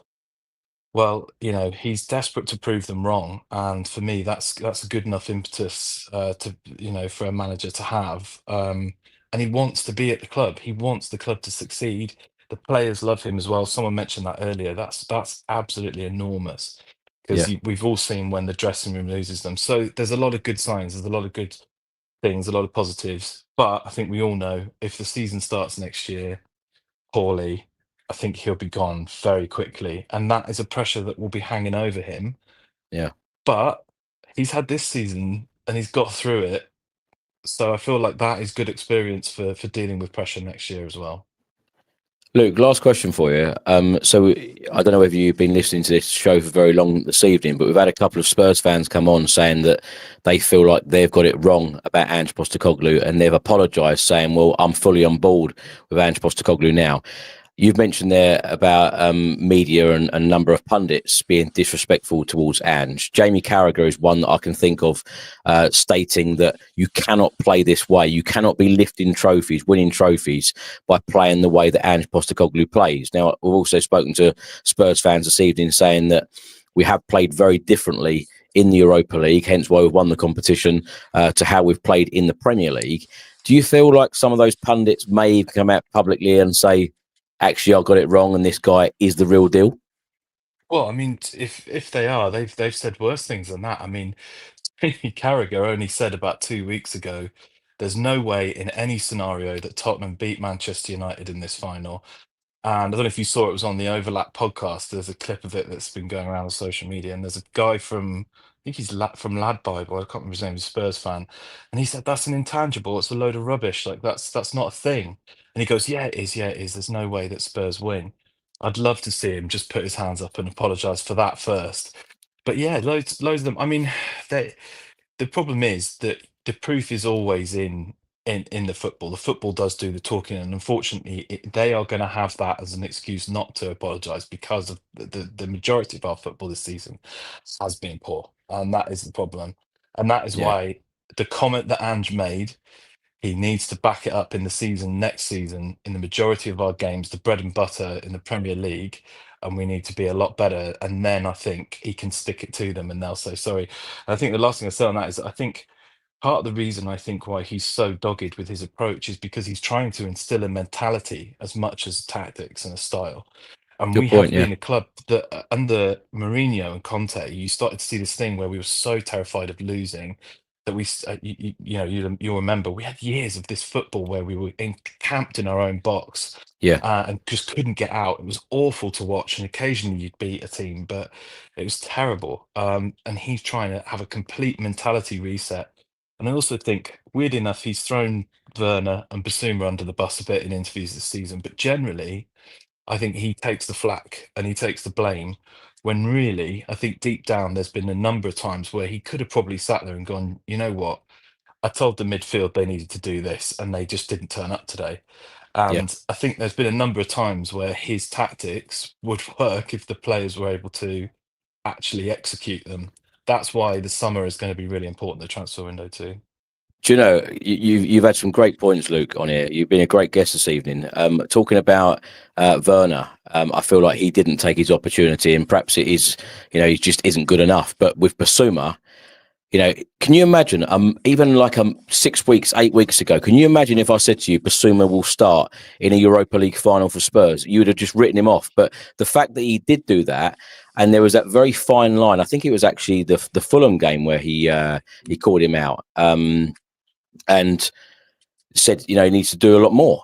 But he's taken that on board and he improved week by week, and then of course he was given that opportunity to play in the final, and that's exactly what you want to see from players. So sometimes it does actually work, but I feel like there is it is a very fine line of publicly criticizing someone or actually saying something constructive and you know, getting the player to then give more, and I feel like he did that really well. I think there was a difference between Werner and Basuma in that Werner's was a you're a man who's here to do a job for us, and you're not doing the job. And Basuma is a, you know, I'm going to give you a kick up the bum to motivate you. I was at the Alkmaar game in the group stage, whatever you call it, where Werner, I think, was through on goal about 3 times, and just some of the most pathetic finishing I think I've ever seen. At one point, it looked like he intentionally passed it to their keeper. And I just thought, yeah, he's lacking in confidence so badly. And then Ange, you know, it wasn't long after that, just tore him to pieces. And I think Ange might have thought, doesn't really matter because he's gone at the end of this year. He's come in to help us out, and he hasn't. Basuma, though, was like a man possessed in the final. There was a point at the end of the game where, you know, I think we all saw that Richarlison was doing a brilliant job of defensive work up the left wing. And when Son came on, unfortunately, he just wasn't doing it the same way. And Basuma came charging over. I'm not sure where from, but he came steaming up the top left of the screen to back up Udogie in the left corner there, and stopped a cross going in. I think he made a brilliant clearance in the box after the scramble when Van der Ven cleared off the line as well. I mean, he was like a man possessed. So if anything, that little drop in form and the bollocking he got afterwards was the best thing that could have happened. So yeah, definitely. And great point to get about Richie as well. I thought he was excellent the other night. And you know, when you're playing in the final, you've got to give everything to get over that line. And I feel like he certainly did that. Luke, as I said, you've been a great guest. We'd love to have you on the Spurs Chat podcast in the near future if you're up for it. So we'll be in touch. Will do. Cheers, Chris. Thanks. Thanks so much. Cheers. Right, we are now 3 hours in. We've got a couple of guests left. We're going to go all the way to the USA now to speak to Jim. Jim, great to speak to you. Great to have you on. You have been with us during the poor times this season, so it's great to speak to you when we've just lifted a trophy. Yes, it's great to speak to you, Chris. And I don't know, you probably didn't have a chance to look at it yet, but I sent you a video of me lighting a cigar and popping the cork on a bottle of champagne. I haven't seen that yet. Yeah, so if you get a chance to look at it. That's how I celebrated. That's brilliant. That's brilliant. Jim, has it all sunk in yet that we've lifted our first European trophy in 41 years? Well, it has to have sunk in a bit because I've gone a bit mad celebrating since then. It's sort of like, okay, the rest of my life can go on hold for right now. Spurs won a trophy. Nothing else matters right now. Yep. Enjoy it. Yes. Jim, what did you think of the game itself? Because I know there's been a lot of media reports saying that it was a boring, dull game. We don't care about that, though, do we? It's all about the win. You know, the goal wasn't pretty. The game wasn't pretty. We only had one shot on target, which, of course, was the goal. Do we care about any of that? And how are you feeling ahead of the Brighton game? Do you care about that one as well? Well, I care about it in the sense I'm going to watch it and I'm going to enjoy it. Like a couple of the other callers have mentioned, I'm not expecting us to win, but if we do, that'd be great. But I think that one thing that may happen, we'll be a little bit freer. We'll play with a little bit more confidence. We won't feel as much pressure. So I think that it can be a very enjoyable game, even if we don't win it. But I'm just over the moon over, the success we've had. And as you know, Chris, I've been in Ange's corner all along. Yeah. All along, I've been believing we can win the Europa League. And all along, I've been sticking up for players that some other people were getting down on. And One player I'd like to mention here, because it's something that everyone seems to forget, and I think it's an important point to remember. Christian Romero last summer did not get an off season. He got no off season. He went right from the end of the season to Argentina to start training with the Argentina team. And then they won the Copa America, and the Copa America final was like the day before training camp opened. And yeah, we had to give him a couple of weeks then, because you gotta. I mean, you can't just be that down on a player who's doing good and deserves some time off with his family. But that meant he more or less missed training camp. Yeah. And he more or less missed the preseason. And so he's going in the training camp having played for over 12 months without a break. And he goes into the season, he doesn't have the chemistry with his teammates yet. And of course, he got off to a really horrible start, and no one wanted to accept that. You know what? Maybe we should have said, look, we're not going to start you right away. We're waiting until you get in purely match fit and purely back in sync with the rest of your teammates. But we didn't think we had that luxury. And the only good thing that came out of the fact that he was out injured so long, he finally got a chance to rest. He finally got a chance to get properly fit, and Ange eased him back in so that by the time the final came, he was perfectly fit. He was in sync with his teammates. And I think you can see, Chris, that when we have Romero and Van de Ven as our center backs, we're a different team. Huge. It's not the same team. It's a different level. So that I just wanted to say that on behalf of Christian Romero. Yeah, well said, Jim. And, now we're in the Champions League. I know this is going to be spoken about all summer, and I'll be probably putting, a lot of content out during the summer about transfer windows. In terms of the transfer window, what do you feel like Spurs need to do to put some real depth into our squad, some real quality? Because it is very fair to say the Champions League is very different in terms of quality. So in order for us to go far in that, in order for us to improve our league position, what does Spurs need to do as an absolute minimum and an absolute must? Well, I'm going to start with one name that I would like to plug here. Jonathan David. Jonathan David this year scored 7 goals in Champions League. That's in addition to what he scored in, his domestic cup and in the league play. He scored 7 goals in Champions League. We're in Champions League.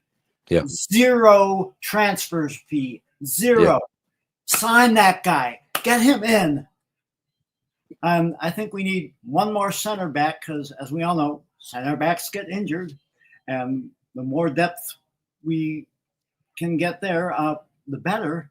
And if you're planning to be a bit foolish and let Christian Romero leave, and I don't think he wants to leave if Ange stays. If Ange stays, I think Christian Romero is going to want to stay. But if you're stupid enough to let him go, replace him before you let him go.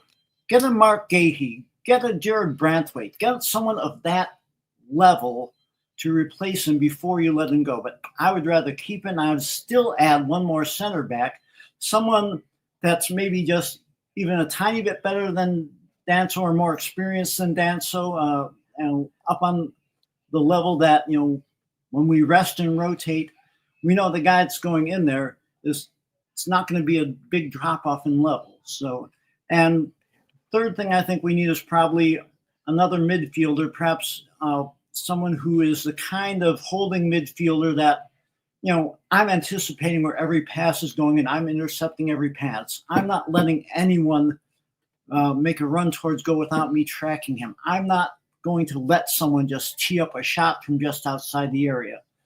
Someone like that. I mean, I know Archie Gray is probably the future as a number 6, but maybe someone for next season just to help fill that space, help us, get to that next level next season. So those are the 3 big ones, and just squad depth in general is good. Jim, last question for you. And I haven't asked anyone else this question tonight. Heung-min Son. Now, of course, the club have triggered a 1-year extension. it doesn't necessarily mean that he's going to stay at the football club for another season. Do you think that he will remain at Spurs, or will he leave Spurs on a high, having lifted the Europa League? And it's an interesting one because, of course, Spurs have just confirmed a trip to South Korea. So, do you read much into that Son is going to stay, or the fact that we've won a trophy? I know, a lot of the time footballers like to leave football clubs on a high, having won something. Yeah, it's a good question, Chris, and I can't speak for Sonny. But the first thing I do is I would ask him if he wants to stay. If he wants to stay, you know what I would do if I'm Tottenham Hotspurs? I tell him, okay, Sonny, good. You're not going to start every game anymore. You can still be team captain, but you're not going to start every game anymore. Some games you're going to start on the bench. Some games you're going to be subbed off. Some games you're just going to be rested completely. But you know what your major task is next year? We're going to put what's his name, Min Hyuk Yang on the first team, and we're going to have you be his mentor. Teach him everything you know. Teach him how to be a Premier League player. Teach him all the little things and bring him along. And I would love to see that. I don't know if that's what we're going to see, but that's something I would love to see. Yeah. Well, Jim, great having you on the show again, and thank you for all of your appearances and videos that you've submitted over the course of the season. Great talking to you again. Thanks, Chris. Come on, you Spurs! Let's win the double next year. Oh yes, we need more trophies. I tell you, I don't want this feeling to stop.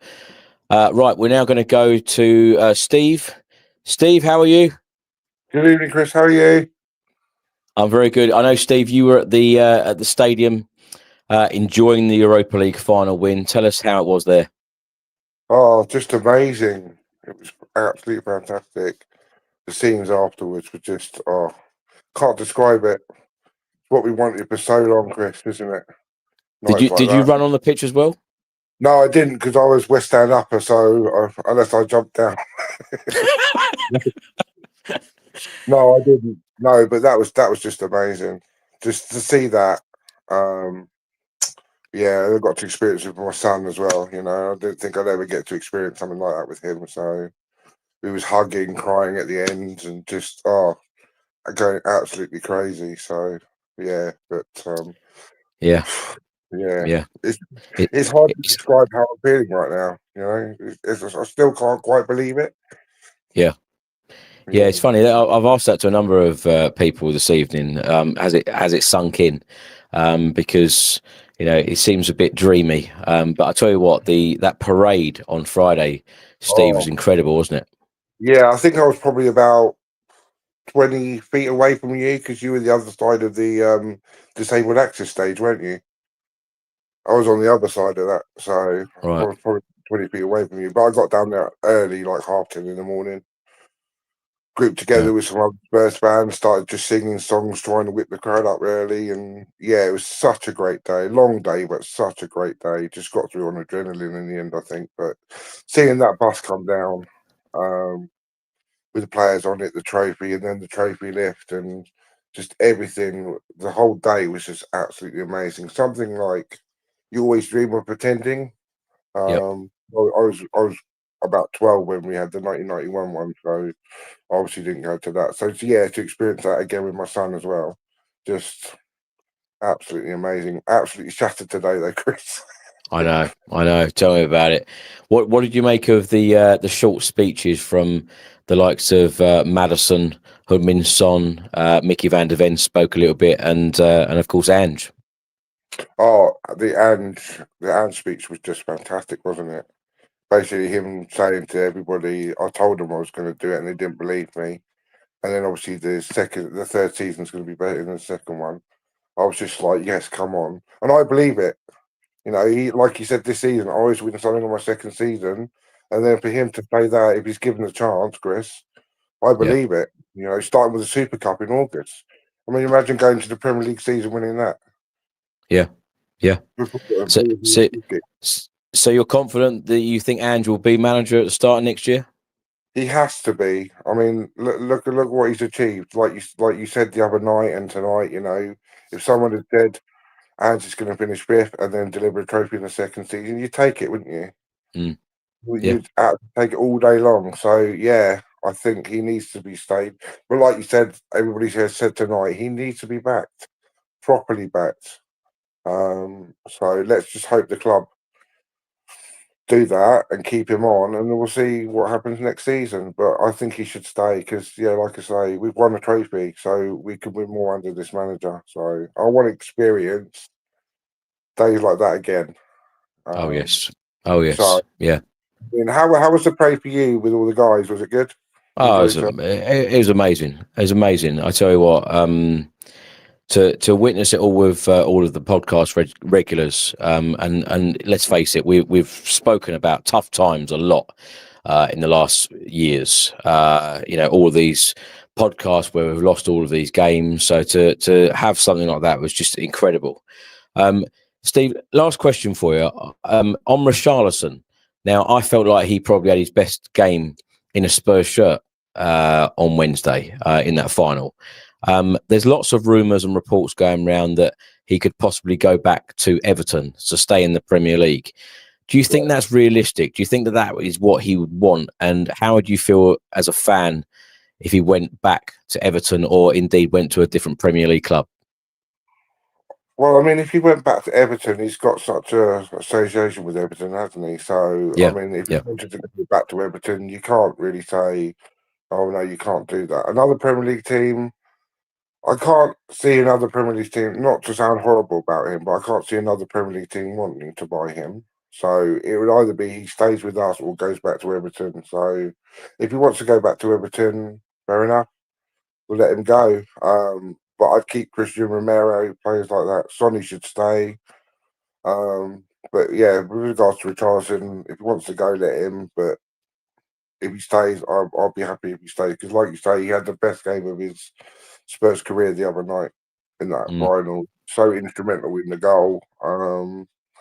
So, but I think like most of us Spurs fans, we're still on cloud 9, aren't we? So, but I just want to echo, thank you so much for everything you've done this season, all the content you've put out, all the fan shows, all the time you've given up. And I hope you get a well-earned break in the summer. Thank you, Steve. Thank you so much. That won't happen. we're going to have a lot of transfer activity to talk about, hopefully. So that'd be interesting. Then, of course, the Champions League. We'll have all these friendlies going on. So perhaps a few weeks downtime in June. Again, though. So I'm renewing my membership for next year. So that's good. Yeah. So, Steve, thanks so much for joining us on so many shows this season. So we'll talk to you very soon. All right. Take care, Chris. Cheers. Bye. Right.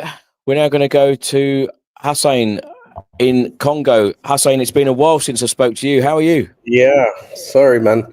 Been busy, but following all the shows, though. Thanks for always being there. Yeah.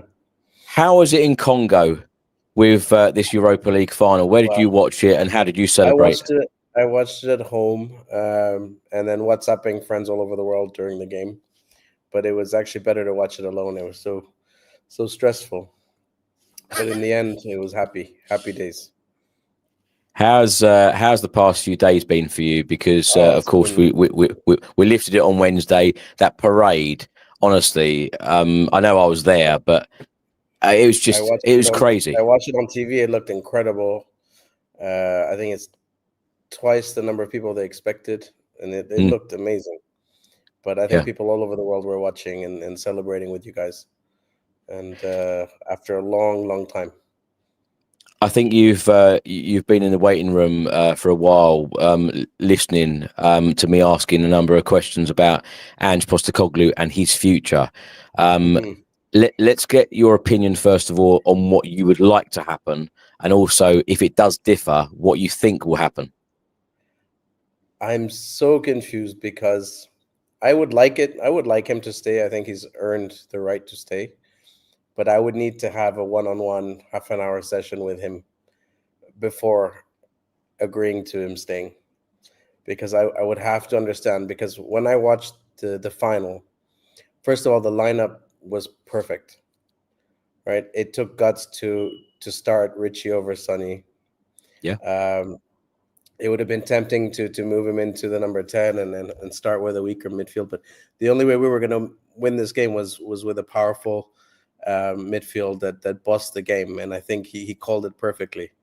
His in-game management was perfect. He didn't wait. He brought on the extra defender when it was required. He changed. He brought on his subs on time.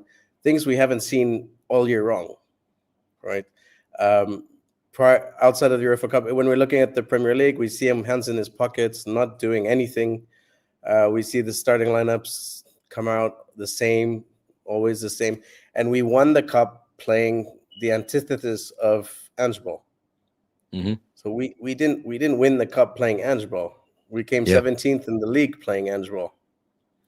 So if he can convince me that he's learned and he understands the Premier League now better and he's willing to be adaptable, I think he's a great man manager. And I think if he's open to changing his tactics when the situation demands, I'm happy to give him another season. But if the Premier League strategy is going to be the same, I don't think it can work. So for me, I'm torn because he deserves it. I think he preempted it in his speech by talking about a third season. I think he's put the whole management team in a corner. Yeah. And in the next couple of weeks, we'll find out what's going to happen. But I think he's done really well. Hats off to him. I'm sure he's enjoying all the apologies he's getting from everywhere. I'm sure he's very relieved he won the game. I'm relieved he won the game. But I think right now, this whole week, like you said, it's all about enjoying it. And then when we're ready to be more analytical about it next week, I think these are the kind of issues that I would have to have answers for. Because I feel like the Frankfurt game, the Bodo game, the final, that was not Ange Ball, and it was beautiful. Yeah. I feel like you've put that absolutely perfectly. And I kind of touched on that earlier about that conversation does need to take place. And I feel like that is all that needs to be said, isn't it? About how, if you were one of the board members, Daniel Levy, you'd be saying to Ange Postecoglou, well, we're not happy with the league position. And I feel like Ange would say, we're not happy with it either. So what are you going to do to improve that league position? So it's all going to be on Ange's answers about that league position. So when you said there about how differently we've played in the Europa League, do you feel like he will play that way in the Premier League? Can he play that way in the Premier League? He can. Will he? It means, is he willing to say that's how we are, but we can also be something else, and I don't know, you were there live, but on TV, I was looking for Daniel Levy, and then I saw him way in the corner there behind the players. So obviously taking a back seat, and I'm not sure if he's even enjoying that part. But coming back to Ange, now we have Paratici coming back. I get the feeling he's not an Ange fan. So I also get the feeling he's the one who's going to need to be convinced, and he's the one who's going to be asking those questions. Because I think we're going to see some big changes this summer. And I think it starts with him on July 1st. So I don't think anyone's going to have any conversations till he comes. Because in the background, we know he's already been looking for alternatives. Yeah. When just before the trophy lift in Bilbao, Daniel Levy was down there shaking hands with all the players, and I noticed that he and Ange shared a big hug together. That was a big win because, of course, it means a lot of money. But of course, in the press conference on Saturday, he gave it to him. Yeah, well, he said that he's not heard from him. Do you find that strange in any way, that you've won a trophy and the chairman hasn't been in touch to say, don't worry about your future, you'll definitely be in next season? Do you find that a bit odd? Take it one step back when he said that when I was hired, Daniel Levy said that we've tried winners, so now we're going to try Ange. I mean, that was kind of a backhanded, right? So he said, but I'm a perennial winner as well. I think that was his first response to Daniel Levy. So you can see that the relationship probably isn't perfect. And as I said, I don't think Daniel Levy can say anything now because I think he's going to wait for Paratici to come and make the call. I don't think it's going to be Daniel Levy's call. Last question. Because everyone's talking about the Ten Hag situation, and we're in the same situation now. Yeah. Last question. Which players in this current squad do you expect to leave the football club in the summer? I don't think anyone will leave who we don't want to leave. Except Son, we don't know if he's going to just, because I think Son's role next year would be very different. Maybe he calls it quits and says, "Here, I'm on a high," which I would want him to do. I think with Champions League football, Romero might stay another year. I don't think there's anyone else who leaves unless we ask them to leave. I think Richie, if we want to sign another striker, we have to get rid of one. If we want to sign a few players, we may have to get rid of a few, but I don't think anyone important will leave. I feel like there's going to be ending contracts, So my only thing is that we should replace the people leaving with first team players. No more 17-year-olds, no more bench players. We need to build a team with players who are better than what we have in the positions we need, and we know which positions those are. And we need to go and get Eze this year. We can't go and just pretend. We need to go and get some of those caliber players who are going to start. Yeah. Because now we're in the Champions League. We now have a responsibility to show up. Yeah. I'd love to see us go out and get Eze and pay that release clause. And it's the right time now. Yeah. Well, thank you so much for coming on and talking about this great success. And we'll talk to you soon. Enjoy it and keep up the good work. Thank you so much. Cheers. Cheers. Right. We're now going to go. That's it. That is it. So thank you for watching, everyone. Nearly 3.5 hour show. It's been great talking to so many Spurs fans this evening, talking about that historic win in Bilbao on Wednesday. It has been one hell of a week. And it doesn't stop there, actually, because on Sunday we do face Brighton and Hove Albion at the Tottenham Hotspur Stadium. Our last Premier League game of the season, where, of course, the players will be parading that trophy once again. And hopefully they will put the trophy inside the West Stand. This is what I understand anyway, that it will be in the West Stand for the summer. So if you do a tour of the stadium, you will actually go and see it and perhaps have a photograph with the trophy. But thanks for watching, everyone. Thanks for listening. I hope you've enjoyed this. If you don't subscribe to the channel, please do hit that subscribe button. And remember that all of these episodes are available on all audio platforms as well. I'm going to get some sleep before Sunday's game. So thanks for all of your support, and I'll see you on the next one. Come on, you Spurs.